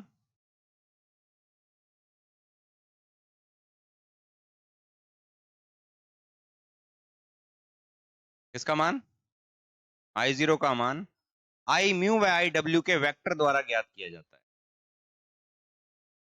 I0 का मान I म्यू मतलब वाटलेस कंपोनेंट और IW के वेक्टर योग द्वारा ज्ञात किया जाता है, वेक्टर द्वारा ज्ञात किया जाता है।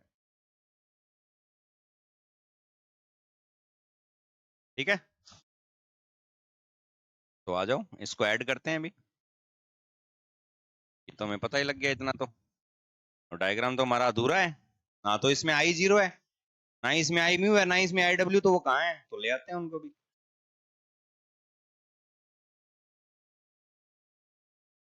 ठीक है,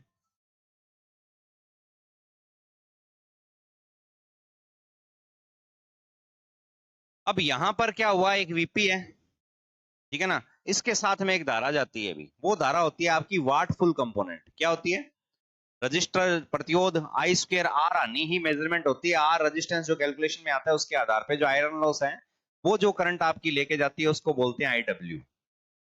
क्या बोलते हैं, एक धारा ने फ्लक्स बनाया था, मैग्नेटाइजिंग करंट, क्या बनाया था, तो जो करंट वाट फुल होगा वो तो वोल्टेज के साथ साथ चलेगा, V/I वाला, ठीक है। एक वाट लेस कंपोनेंट होगा जो फ्लक्स के साथ साथ चलेगा, उसका काम ही क्या था, सिर्फ क्या बनाना, फ्लक्स बनाना। तो यहां पर कौन होगा, यहां होगा I म्यू। अब IW कहां है, सॉरी I0 कहां है, ठीक है, तो I0 है कौन, इसका और इसका कौन सा योग, वेक्टर योग। अब इस वेक्टर योग को ज्ञात करने के लिए हमें एक समकोण त्रिभुज का क्या करना पड़ेगा, वो निर्माण करना पड़ेगा। फिर उस समकोण त्रिभुज का क्या, कौन सी भुजा, कर्ण, कौन सी भुजा, कर्ण की प्राप्ति करेंगे, और ये कर्ण ही क्या है, उनका वेक्टर योग है, अर्थात कौन है, वो I0 है। तो I0 कैसे निकालू, तो उसके लिए क्या करेंगे, इस IW को जितनी हाइट इधर है उतनी उधर ट्रांसफर कर लेंगे। ठीक है, ऐसे बनाया जाता है, वो नियम है, अब के बतावा था ने, यहां से इस प्रकार से इसको जितनी ऊंचाई है, और जहां तक आपकी I म्यू थी, वैसे तो जहां तक ही होती है लेंथ उसकी, वहां तक बढ़ाया जाता है। तो थोड़ा और आगे ले लेते हैं, ठीक है ना, यहां तक मान लेते हैं, जितना ये होता है उसके बराबर लंबाई तक क्या करते हैं, बढ़ाते हैं। ठीक है, तो ये तो है आपकी I म्यू, ये वाली लाइन, इसको मैं उधर ले गया, इसको मैं कहां ले गया, उधर। एक भुजा थी यहां पड़ी थी, उसको इधर ले आया। कोई मान में बदलाव होगा क्या, कोई बदलाव नहीं होगा। तो हमारी I म्यू कहां आ गई, यहां लिखेंगे नहीं, आ गई, डॉटेड लाइन के रूप में आ गई। अब इन दोनों का वेक्टर जो बनेगा, अब वो कितना भी बन सकता है, हमारे डायग्राम के अनुसार जो हम बनाएंगे वो ये होगा। ये कौन है, ये I0 है। ये कौन है, अब I0 का मान ज्ञात करना है I म्यू और IW के किसके द्वारा, वेक्टर के द्वारा। अब ये वेक्टर जो है एक त्रिभुज का निर्माण कर रहा है, कौन सा त्रिभुज है, समकोण त्रिभुज। इस समकोण त्रिभुज के नियमानुसार हमें प्राप्त करना है किसका मान, I0। तो कर्ण स्क्वायर बराबर आधार स्क्वायर प्लस लंब स्क्वायर, लंबे अरसे से करते ही आ रहे हैं, ऐसी थ्योरी में भी किया था, तो यहाँ I0 का सूत्र बता दो बस, है ये ले पहला अंडर रूट I म्यू की स्क्वायर, कोई नहीं, लंब स्क्वायर पहले ले लो, कोई दिक्कत नहीं है, प्लस में आई डब्ल्यू की स्क्वायर। ये होता है वेक्टर किसका, आई जीरो का। ये होता है ट्रांसफार्मर का शून्य बार पर कार्य। कितने काम किए, तो पहला काम चुंबकीय क्षेत्र का निर्माण, दूसरा काम शून्य बार पर लो क्षतियों को वहन करना। इतना ही काम होता है एक ट्रांसफार्मर का, किस पर, नो लोड पर। बात समझ में आई, कम आई, क्योंकि यदि समझी को नहीं, ठीक है ना, जरूरत नहीं थी। कब नहीं थी, आईटीआई में, जबकि वहीं थी। और अब और ज्यादा जरूरत है। फिर से देखो क्या दिया, क्या गई, आई जीरो कितने भागों में डिवाइड होगी, पहला भाग पहले फाई वाला आई म्यू, कौन, उसने क्या बनाया, फाई पी, चुंबकीय क्षेत्र। इस चुंबकीय क्षेत्र का छेदन किसने किया, प्राइमरी में, सेकेंडरी में, ईपीएस में क्या संबंध है, समानुपाती ना कह दी, क्या है, इनकी कार्य दिशा वीपी के विपरीत है, ठीक है ना। प्राइमरी करंट आई जीरो के कितने भाग हैं, कौन कौन से, आई म्यू, और आई म्यू को किस नाम से पुकारा जाता है, ज्ञात करने का सूत्र sine phi, I into sine phi. I W को किस नाम से पुकारा जाता है, वाट फुल कंपोनेंट, किस सूत्र से ज्ञात करेंगे, कोस साइन। दो कंपोनेंट होते हैं कि नहीं होते, ठीक है। प्रतिघाती, रिएक्टिव पावर, एक्टिव पावर पढ़ाया कि नहीं पढ़ाया, ठीक है। तो ये वही चीजें हैं, ठीक है ना। इस प्रकार से हम ज्ञात कर लेंगे, और फिर इसको वेक्टर में जब रखते हैं तो हमें ये आंकड़े प्राप्त होते हैं। कोई समस्या है, कौन नहीं होगी, तो थारी होगी। अब उतारो, ये है, अभी पहले लिख लेते हैं, लिखो। इस प्रकार ट्रांसफार्मर की शून्य बार धारा आई जीरो दो कार्य करती है। इस प्रकार ट्रांसफार्मर की शून्य बार धारा आई जीरो दो कार्य करती है। नंबर एक, चुंबकीय क्षेत्र का निर्माण। नंबर एक है चुंबकीय क्षेत्र का निर्माण, और नंबर दो, शून्य बार पर लो क्षतियों को वहन करना, नो लोड लॉसेस को उठाना। दूसरा है शून्य बार पर लो क्षतियों को वहन करना।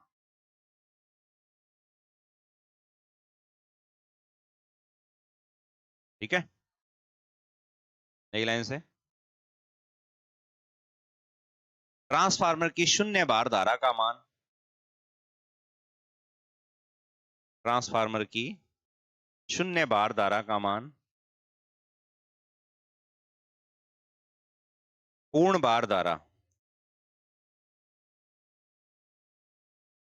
से दो, पूर्ण बार धारा का 2% से 5% तक होता है। ट्रांसफार्मर की शून्य बार धारा का मान, उसकी पूर्ण बार धारा फुल लोड करंट से कितना होता है, 2 या 5% होता है। यदि ट्रांसफार्मर की फुल लोड करंट आपकी 100 एम्पेयर है, तो आई जीरो कितनी होगी, 2 एम्पेयर या 5 एम्पेयर। जितनी कम हो उतना ही बढ़िया है, ये जितनी कम हो उतना ही अच्छा रहता है। 2 से 5, 5 से ऊपर जा रहा है, इसका मतलब आपके कोर लॉसेस बहुत ही क्या है, ज्यादा गड़बड़ हो रहा है मामला। डिजाइन दोबारा करो, डिजाइन में गड़बड़ है। जो लेमिनेशन है उसकी मोटाई घटाओ के बढ़ाओ, कम करो, क्षेत्रफल कम करो, वार्निश की परत आपकी ढंग से चढ़ी नहीं है, कोई 2-4 पत्तियां आपस में भिड़ गई, ढंग से वार्निश की क्या चढ़ाओ, परत चढ़ाओ। लॉसेस को कम से कम करने का प्रयास करो, मैग्नेटाइजिंग करंट कम करो, ठीक है ना। और वाट लेस घटक, जो वाट फुल कंपोनेंट है, उसकी करंट को भी कम करने का प्रयास करो। ये जब प्रयास सफल हो जाएंगे तो वो करंट का मान मैक्सिमम आना चाहिए कितना, फुल लोड का 5%, मिनिमम कितना हो सकता है 2%। ये होता है ट्रांसफार्मर का शून्य बार पर कार्य। अपने को लग रहा है ट्रांसफार्मर खाली बैठा है, कुछ नहीं कर रहा, लेकिन वास्तव में वो कुछ कर रहा है। जब आप बेले बैठे होते हो तो घर का तो क्या बेले बैठे रहे सारा दिन, की कौन करे।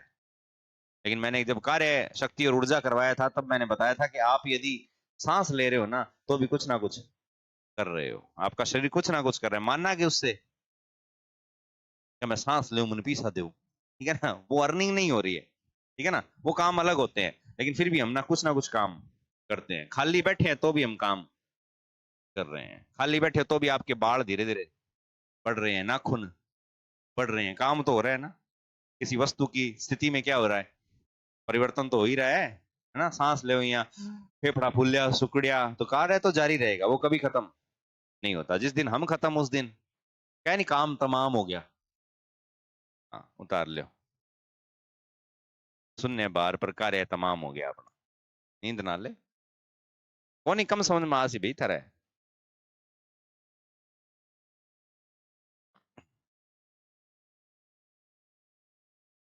अभी तो लोड और लगाना है, लोड लगाए तो दो तीन चीजें और आवेगी नुई है। अभी तो तीन चार चीजें और इंतजार करने आ रही है तारी। लेकिन ठीक है कि आधे से ज्यादा यही होएगा दोबारा, लोड पर भी यही होता है, बिना बार के भी यही होता है।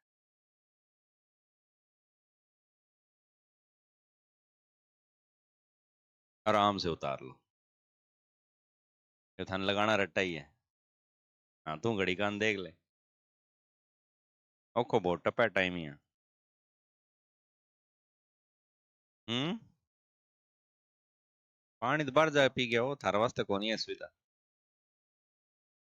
सारी सुविधा अलग है, विशेष सुविधाओं का लाभ उठाने का प्रयास कर रहा है। वो तो लाभ के लिया, कौन मना कर रहा था।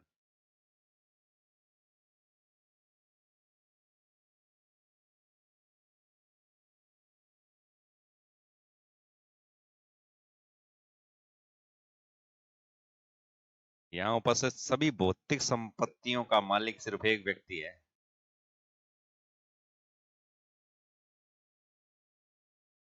हाँ, और वो भी अस्थाई मालिक है, स्थाई नहीं है। तेरो मेरो मेरो तेरो कर कर गया पंजाता रहा है। छोड़ो सांसारिक मोह त्याग दे, जमीन मेरा नाम कर छोड़। हाँ के मोटिया, पड़े पड़े सालन उबास ही आवे, अब तो नींद ही आ जाएगी तेरे मुख चला लियो तू, है रे। बड़न गर्मी लगी देख तू है, अड़ा सूरडे तो शरीर पार रखे है, और पड़े पड़े गर्मी लगे। मांचो मुंचो ले आऊंगे माँ पड़े हैं।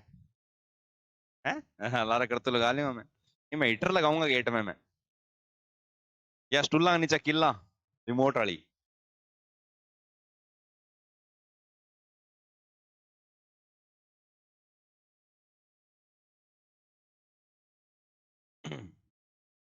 बना लियो, हाँ तो डायग्राम तो पहले ही बना लियो, तू मेरे पढ़ाता पढ़ाता। आप पढ़ाई को क्या एक जिम्मेदारी समझते हो, ये उठानी है।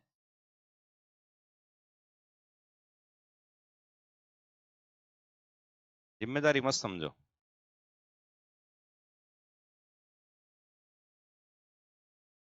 काम मत समझो इसको। क्या है ये फिर, हम्म, खेल मानो इसको, और इस खेल में मजा आना चाहिए। कदी कदी खेल में मजा आवे, कदी कदी कौन नहीं आवे, क्या दिक्कत है नहीं। कदी कदी थे क्रिकेट खेलने गया, पहली बॉल पर आउट हो गया, अभी 25 ओवर बाकी है, अर्थे बैठा रहोगा सिर्फ, अभी बाद 25 ओवर और बाकी है, क्योंकि थाने क्या करनी है, फील्डिंग करनी है। डिपेंड करता है, और कदी कदी थे आया पहले ओवर में थाने लास्ट टाइम खेलने को मौका मिले, इसो जीत रो है, होता ही नहीं होता, तो गेम है ये। गेम कभी कभी कभी तो आपके अनुरूप चलेगा और कभी कभी नहीं चलेगा, लेकिन हर परिस्थिति का सामना करना पड़ेगा। जो तो कभी मैं तो जाऊंगा रे कौन खेलू, पहली बार आउट हो गया, बाज गयो है नहीं। फिर वो भागने वाले खिलाड़ियों को फिर दोबारा मौका नहीं मिलता, ध्यान रखना, भागना नहीं है। अगली बारी बढ़िया खेलना भाई, बोलने दे क्यों बॉलर कौन है, ठीक है नहीं, बाउंसर आवेगा लागेगी भी, रिटायर्ड भी होगा, है नहीं। उतार लिया क्या, तो कौन से बार पर कार्य है, शून्य बार पर क्या काम होते हैं, दो काम। पहला काम, मेन प्रश्न यही है, रोशतियां वहन होती है, दूसरा चुंबकीय क्षेत्र का निर्माण। चुंबकीय क्षेत्र का निर्माण करने वाला घटक कौन सा है, आईम्यू है, और जो लॉसेस को वहन करता है वो कौन है, IW और इन दोनों का समरूप कौन है? वो I0 है। समझ में आ गई ना बात? I0 का मान IL या फुल लोड करंट का कितना होता है? मैक्सिमम 5%, मिनिमम 2% या 2 से 5%, ऐसा हम कह सकते हैं। नेक्स्ट लगाओ, ट्रांसफार्मर का पूर्ण बार पर कार्य।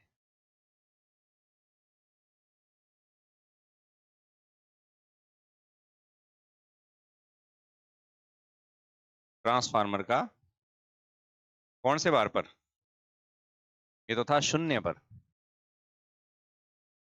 अब देखेंगे पूर्ण बार पर कार्य।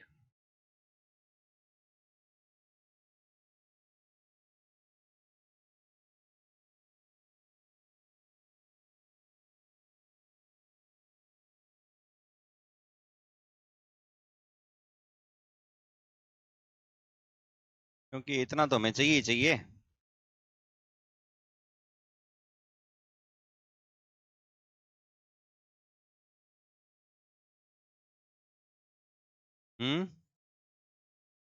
चलो भाई, इतना चाहिए चाहिए।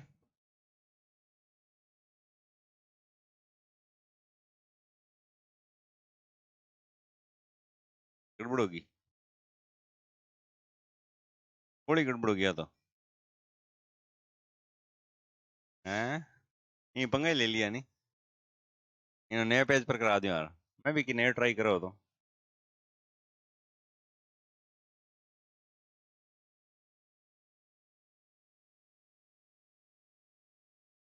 अरे हो जा, हिंग हो गयो वा। चलो छोड़ो, नया बनाते हैं। लिखो भाई, फुल लोड पर काम यानी कि पूर्ण बार पर कार्य। अब तक जितना पढ़ाया है वो तो होएगा ही होएगा। अब तक जितना पढ़ा है वो तो होना ही होना है। तो एक डायग्राम बनेगा ही बनेगा। कौन सा? ये वाला? ये कौन है? ये कौन है? इधर एक वोल्टेज दी थी, इधर एक धारा गई थी, इसकी वजह से क्या आया था? पाईपी की वजह से ईपी, इधर ईएस। बस इतना ही फर्क है। यहां क्या लगाएंगे? लोड। ठीक है। वो जो वेक्टर ट्रैक्टर बने थे, इतना तो बनेगा ही बनेगा। कितना?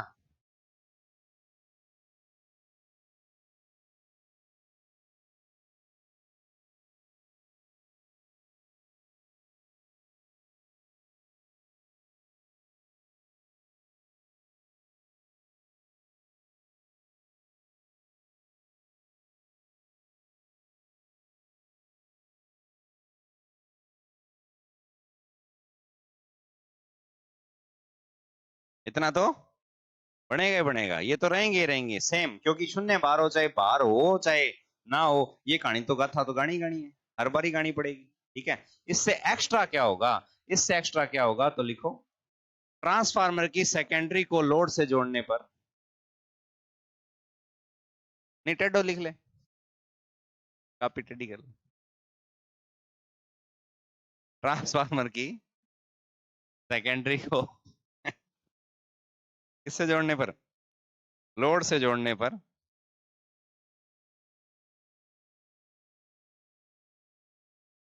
सेकेंडरी धारा आईएस का प्रवाह प्रारंभ हो जाता है।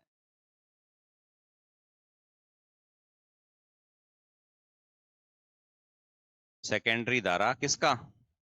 आईएस का प्रवाह प्रारंभ हो जाता है।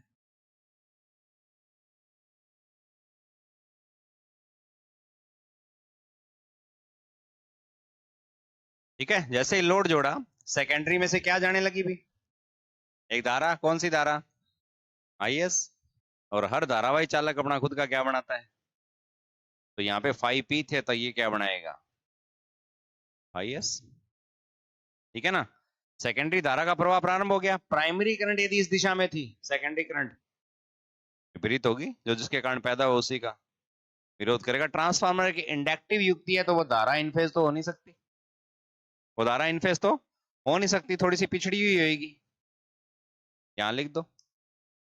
कौन? आईएस। कितने डिग्री पिछड़ेगी डिपेंड करता है लोड कैसा है। वैसे तो लोड इंडक्टिव ही मान के चलेंगे, खुद इंडक्टिव युक्ति है तो हम तो लैगिंग मानेंगे।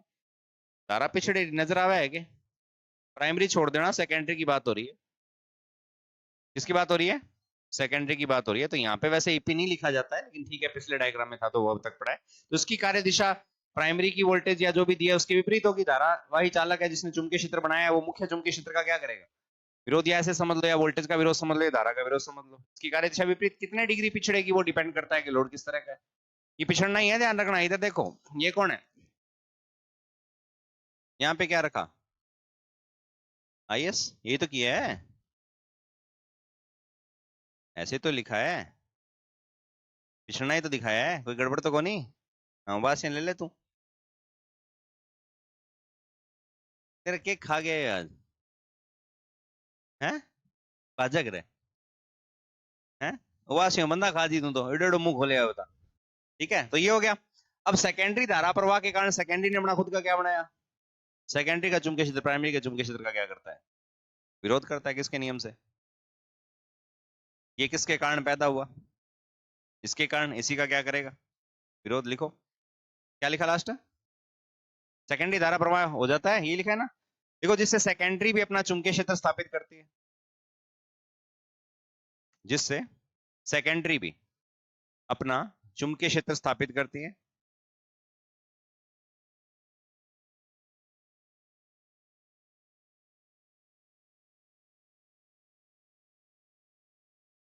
जिसकी कार्य दिशा,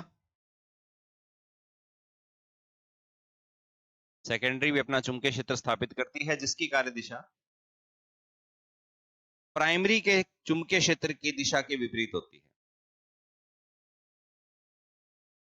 जिसकी कार्य दिशा प्राइमरी के चुंबकीय क्षेत्र की दिशा के अपोजिट, विपरीत होती है।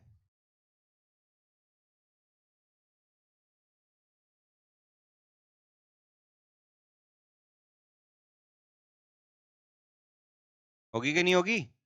प्राइमरी का इस दिशा में, सेकेंडरी का दिखाया नहीं जाता, दिखाया नहीं जाता, क्योंकि वेक्टर फिर मामला ज्यादा गंभीर हो जाता है। वो तब जरूरत होती है जब आप बहुत बड़ी लेवल की बातें कर रहे हो। ठीक है, हमें इसको कह देंगे ठीक है जी बन गया, ये इसका क्या कर रहा है?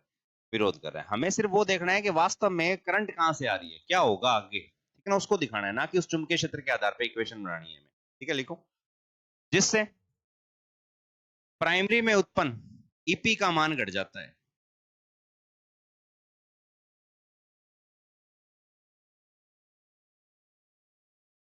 जिससे प्राइमरी में उत्पन्न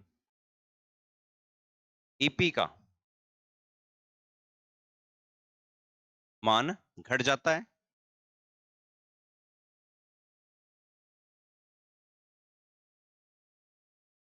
सही है। इस चुंबकीय क्षेत्र ने इसको कमजोर किया, इसको कमजोर किया, तो इसके मान में क्या आएगी? कमी आएगी। इसके मान में कमी आना सप्लाई को बर्दाश्त नहीं होगा। अब प्राइमरी इनपुट से एक धारा लेगी, प्राइमरी इनपुट से जुड़ी हुई है, अब वो क्या लेगी? धारा लेगी, इस कमी को पूर्ति करेगी अतिरिक्त धारा लेकर। वो धारा जो लेगी उसको बोलते हैं आईपी बार या आईपी रूट। ठीक है ना, लिखो, जिससे प्राइमरी में उत्पन्न विद्युत वाहक बल में ईपी में क्या आती है? कमी आती है। जिससे प्राइमरी में से एक अतिरिक्त करंट प्रवाहित होती है, जिससे प्राइमरी में से एक अतिरिक्त करंट प्रवाहित होती है,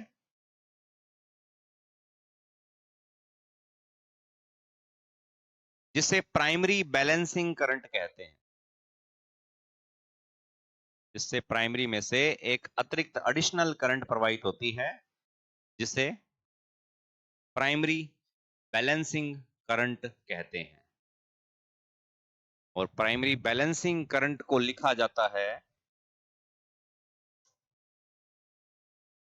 कई किताबों में I1 I2 से लिख देते हैं, मैं लिखूंगा आईपी बार, डंडा सा लगा दो, जिसे प्राइमरी बैलेंसिंग करंट कहते हैं। अब जैसे ही सेकेंडरी के चुंबकीय क्षेत्र ने प्राइमरी के चुंबकीय क्षेत्र को कमजोर किया, ईपी के मान में कमी आई, ये एडिशनल करंट एकदम से लेता है प्राइमरी, कहां से? इनपुट से। वो जो करंट लेगा वो आपकी इस प्रकार से जाएगी भी, कितनी भी हो सकती है, वो डिपेंड करता है कंडीशन पर। इस पर डिपेंड करता है, कंडीशन पर डिपेंड करेगा कि कितनी जरूरत है, कितना मैग्नेटिक फ्लक्स में कमी है, उसकी पूर्ति अपने आप। ये क्या है, हमें नजर नहीं आती, बहुत जल्दी जल्दी होने वाली प्रक्रियाएं होती है, ठीक है ना। इसको बोलते हैं primary balancing current. Balancing current का मतलब है ये वो करंट होती है जो सेकेंडरी के चुंबकीय क्षेत्र को न्यूट्रलाइज कर देती है। न्यूट्रलाइज मतलब उसको खत्म कर देती है, ताकि चुंबकीय क्षेत्र केवल एक का ही रहे, इसका, प्राइमरी का। इसी के चुंबकीय क्षेत्र से सारी कहानी चलनी है। रिजल्टिव मैग्नेटिक फ्लक्स याद होगा, कोई बात नहीं। डीसी मशीन याद होगी, जनरेटर मोटर की भी। कंपनसेटिंग वाइंडिंग याद होगी। आर्मेचर रिएक्शन नाम की कोई चीज याद होगी। आर्मेचर के चुंबकीय क्षेत्र का मुख्य चुंबकीय क्षेत्र पर पड़ने वाला प्रभाव नामक कोई चीज याद होगी। सेकेंडरी के चुंबकीय क्षेत्र का प्राइमरी के चुंबकीय क्षेत्र पर पड़ने वाला प्रभाव आर्मेचर रिएक्शन नहीं कहलाता, वो वहां कहलाता था। वहां पे भी दो ही वाइंडिंग थी ना, एक प्राइमरी और एक सेकेंडरी, एक फील्ड और एक आर्मेचर। देखो अभी से इस चीज की आदत बना लो, क्योंकि आगे यही चलना है। आगे आने वाली सारी मशीनें इसी सिद्धांत पर क्या करती है, काम करती है, चाहे वो मोटर है चाहे कोई और हो, ठीक है ना।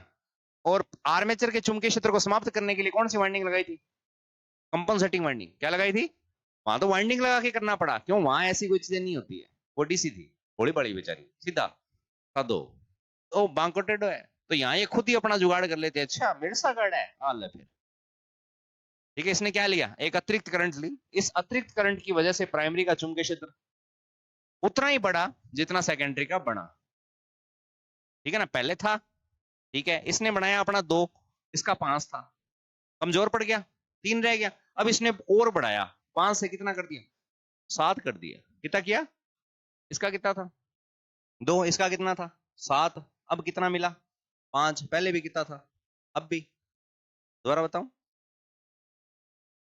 कौन पहले पड़ी गए, जब हम पढ़ रहे थे वो जो मामला हमारा गड़बड़ हो गया था, बंको टेढ़ हो गया सारा, ठीक है ना। इस कंडीशन में जो ये आई जीरो जा रही थी, इसकी वजह से जो फ्लक्स बना था, वो फ्लक्स था कितना, पांच वेबर मान लो, मिली वेबर मान लो, कुछ भी मान लो, अकेला ही था ना। क्या इस समय सेकेंडरी का कोई फ्लक्स था क्या, नहीं था।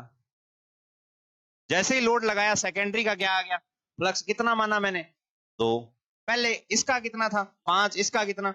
इन दोनों की खास बात है, एक दूसरे से धक्का मुक्की करे, मान में क्या आती है, कितना रह गया, फ्लक्स में कमी आई नहीं।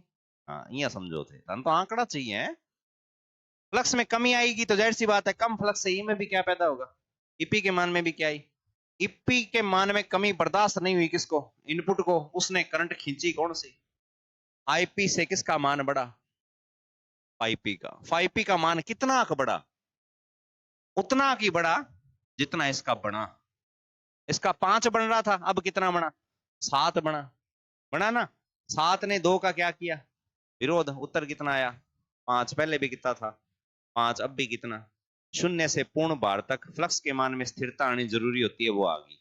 जैसे स्थिरता आती है, ट्रांसफार्मर लोड उठा लेता है। समझ गए क्या, ये बहुत तेजी से होता है, समझाने में थोड़ा क्या लगता है समय। ट्रांसफार्मर के हिसाब से समझावा कितनी देर में, टॉपिक कम से कम लाखों बारी हो चुके हो। धारा की गति और हमारे समझाने की गति में जमीन आसमान का क्या है। हाँ तो कुचर ले, ठीक है ना। बिंगी गति भी धीरी है, में कितनी देर में एक बार ये खाद कर इतनी देर में 50 बारी बढ़ा दो, उस स्पीड से करेंगे तो ये चीज है। तो समझ रहे हो, समझ रहे हो, कुछ समझ रहे हो, ठीक है। दोबारा देखते हैं क्या दिया, सीक्वेंस में चलना है।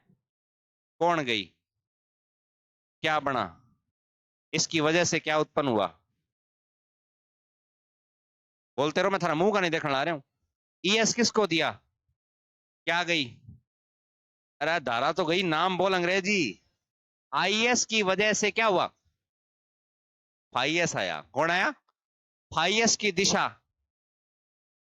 विपरीत किसके, फाइव पी के, जिससे फाइव पी के मान में क्या आई, जिसकी पूर्ति प्राइमरी ने किससे की, किससे की, आईपी बार से की ना। हाँ लिखो, यहां तक पहुंच गए थे। आ जाओ, कार्यक्रम था ना ट्रांसफार्मर को पूर्ण बार पर, ठीक है। क्या लिखा, जिसे प्राइमरी बैलेंसिंग करंट कहते हैं। इस धारा के कारण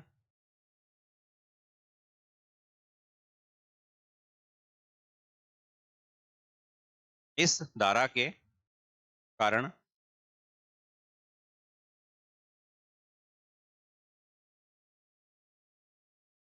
परिणामी चुंबकीय क्षेत्र को स्थिरता प्राप्त होती है। इस धारा के कारण परिणामी चुंबकीय क्षेत्र को स्थिरता प्राप्त होती है।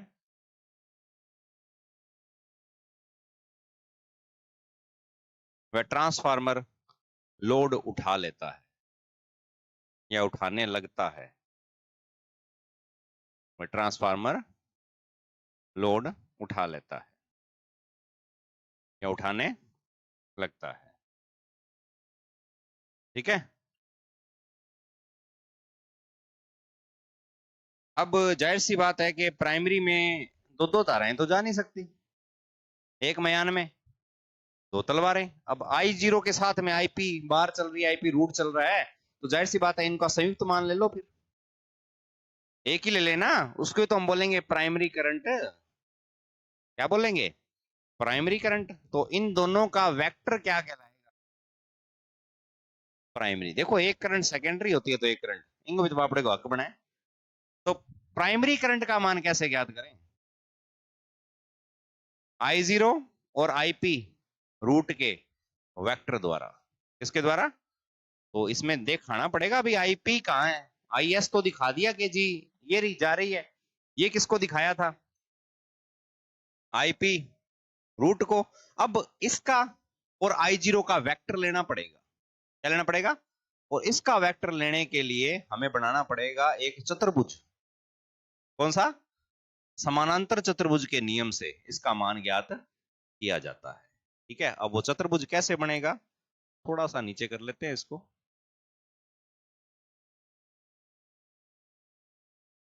ठीक है। तो इन दोनों का वेक्टर बनाना है तो हमें एक समानांतर चतुर्भुज का क्या करना पड़ेगा?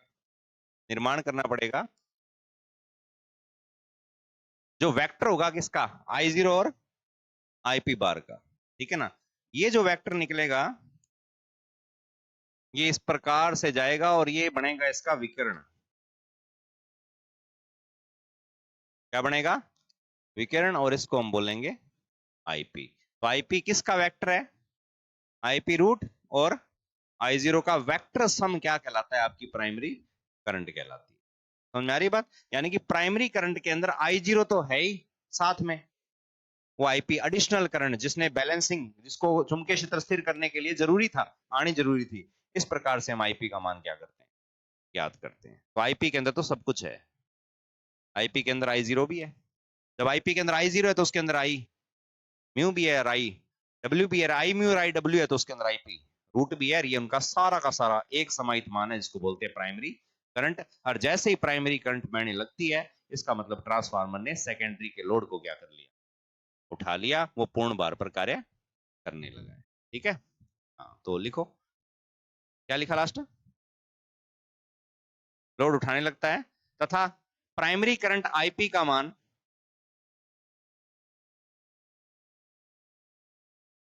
I0 तथा प्राइमरी करंट IP का मान I0 व IP रूट या प्राइमरी बैलेंसिंग करंट के वेक्टर द्वारा ज्ञात किया जाता है। तथा प्राइमरी करंट IP का मान I0 यानी कि शून्य बार करंट और IP रूट यानी कि प्राइमरी बैलेंसिंग करंट के वेक्टर द्वारा ज्ञात किया जाता है। तो हम लिख सकते हैं कि हमारा जो IP होगा वो वेक्टर सम होगा किसका? I0 प्लस में IP बार का। ठीक है। इसको करना होगा तो समानांतर चतुर्भुज के नियम से विकर्ण ज्ञात करना पड़ेगा। लंबी चौड़ी कहानी है, इतनी नहीं करनी हमने। इसका मान ज्ञात करना पड़ेगा विकर्ण का। विकर्ण ज्ञात करने का सूत्र वही है A² + B² + 2AB * cos theta. ठीक है। ऐसा मैं पढ़ने के बलबुल की प्रश्नावली पढ़ते तो शायद होता, तो फिर वो उससे निकल जाएगा। ये होता है ट्रांसफार्मर का। पहले शून्य बार पर, फिर शून्य बार वाली चीजें पूर्ण बार में एज इट इज आ गई और कुछ एक्स्ट्रा आ गई। कोई दिक्कत है क्या? अब ट्रांसफार्मर ने लोड उठा लिया, और लोड देते रहो, कोई दिक्कत। जैसे ही और लोड दोगे, और देखो अभी तो जितना दिया उतना ही उठाया, अब मैंने और लोड दिया, लोड का मान क्या किया? इसका मान, इसका मान बढ़ेगा तो ये तो नहीं बढ़ सकती, ये तो उतनी रही, कांस्टेंट है ये तो। ठीक है ना। IP बढ़ गया, IP बार बढ़ गया, इसका मान भी फ्लक्स भी, ईपी भी बढ़ेगा। ये चीजें चलती, ठीक है, लेकिन ये तीन नहीं लगाने आपने, जरूरत नहीं है। एक कांस्टेंट लोड उठा लिया बस, ठीक है। तो ये था शून्य भार और पूर्ण भार पर ट्रांसफार्मर का कार्य, यार वो बना लो।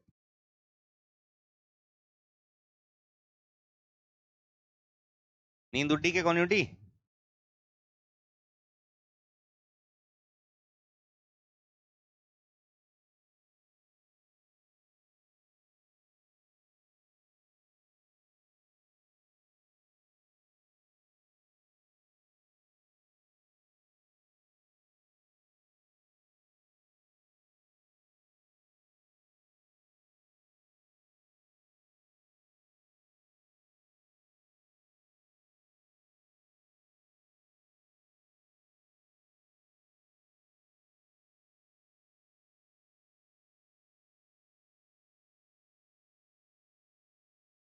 ठीक है, समकोण त्रिभुज की सबसे बड़ी भुजा कर्ण। त्रिभुज की सबसे बड़ी भुजा की बात करें समकोण त्रिभुज की, बाकी में तो बराबर भी हो सकता है। कौन होता है? कर्ण। उसी प्रकार समानांतर चतुर्भुज की सबसे बड़ी भुजा, उसका विकर्ण। ठीक है ना। आईपी का मान सबसे क्या होगा ज्यादा? प्राइमरी करंट बैलेंसिंग से भी ज्यादा होगा, आई जीरो से भी क्या होगा ज्यादा, सेकेंडरी करंट से भी क्या होगा ज्यादा, डिपेंड करता है। हम ये जो पढ़ रहे हैं सारा आइडियल ट्रांसफार्मर से है, वास्तविक में कुछ और होता है। वास्तविक में एंगल फैंगल ये चेंज हो जाते हैं, लेकिन रहेगा ये।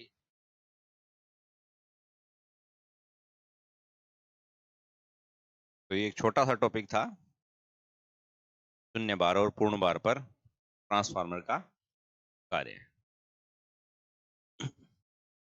हर एक मशीन के लिए ये वेक्टर बनते हैं, सभी के लिए बनते हैं, चाहे मोटर है, जनरेटर है, अल्टरनेटर है, हर मशीन के लिए बनते हैं।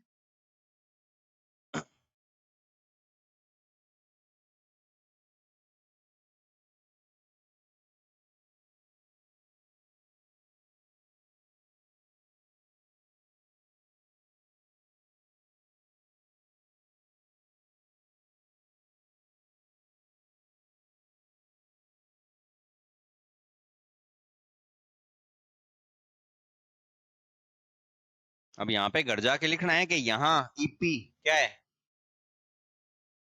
प्राइमरी में उत्पन्न विद्युत बल। ईएस क्या है, फाई पी क्या है, प्राइमरी फ्लक्स। फाई एस क्या है, सेकेंडरी। आई जीरो क्या है, शून्य भार प्राइमरी धारा। आई म्यू क्या है, वाटलेस कंपोनेंट। आई डब्ल्यू क्या है, वाट फुल कंपोनेंट। उसके बाद में आईपी रूट क्या है, प्राइमरी बैलेंसिंग करंट है। आईपी क्या है, प्राइमरी करंट है। वीपी क्या है, प्राइमरी पर आरोपित है। कौन लिख सी? हाँ, यही लिख से, मैंने तो बोल दिया, लिख लेगा। हाँ, इसको कहते हैं फेर काम करना। अभी रफ करो, नेक्स्ट टॉपिक लगाओ। ट्रांसफार्मर का वर्गीकरण, क्लासिफिकेशन।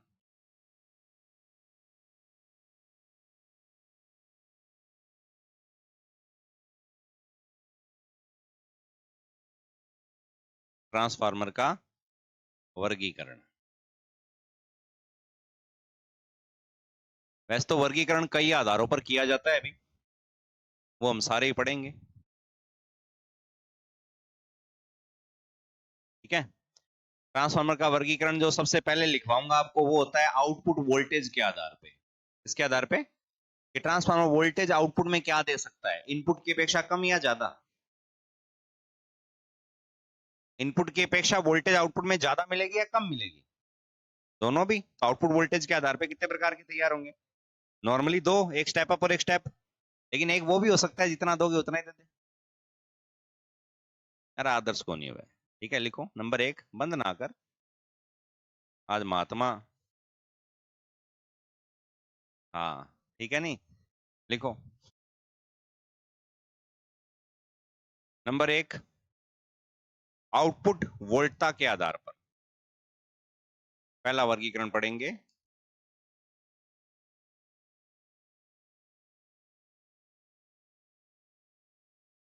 वोल्टता के आधार पर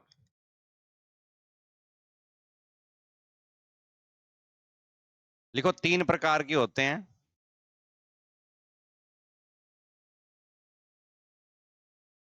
नंबर 1 स्टेप अप,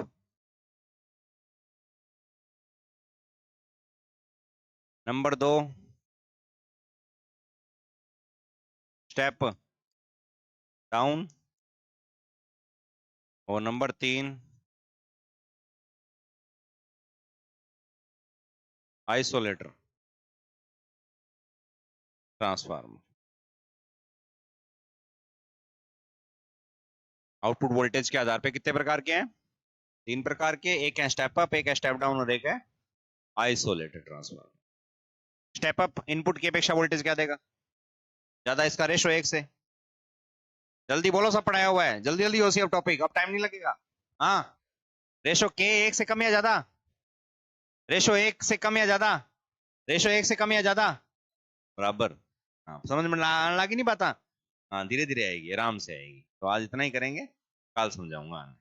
ठीक है, और जितना करवाया है उसको एक बार दोहरा लेना, 2 बार 3 बार दोहरा लेना, ये दिया वो दिया, ये आया वो गया, वो घटा वो बढ़ा, तो समझ में आ जाएगी। कर ले आगे, तू सो जा यार जाके 2 घंटा, जा बात जा।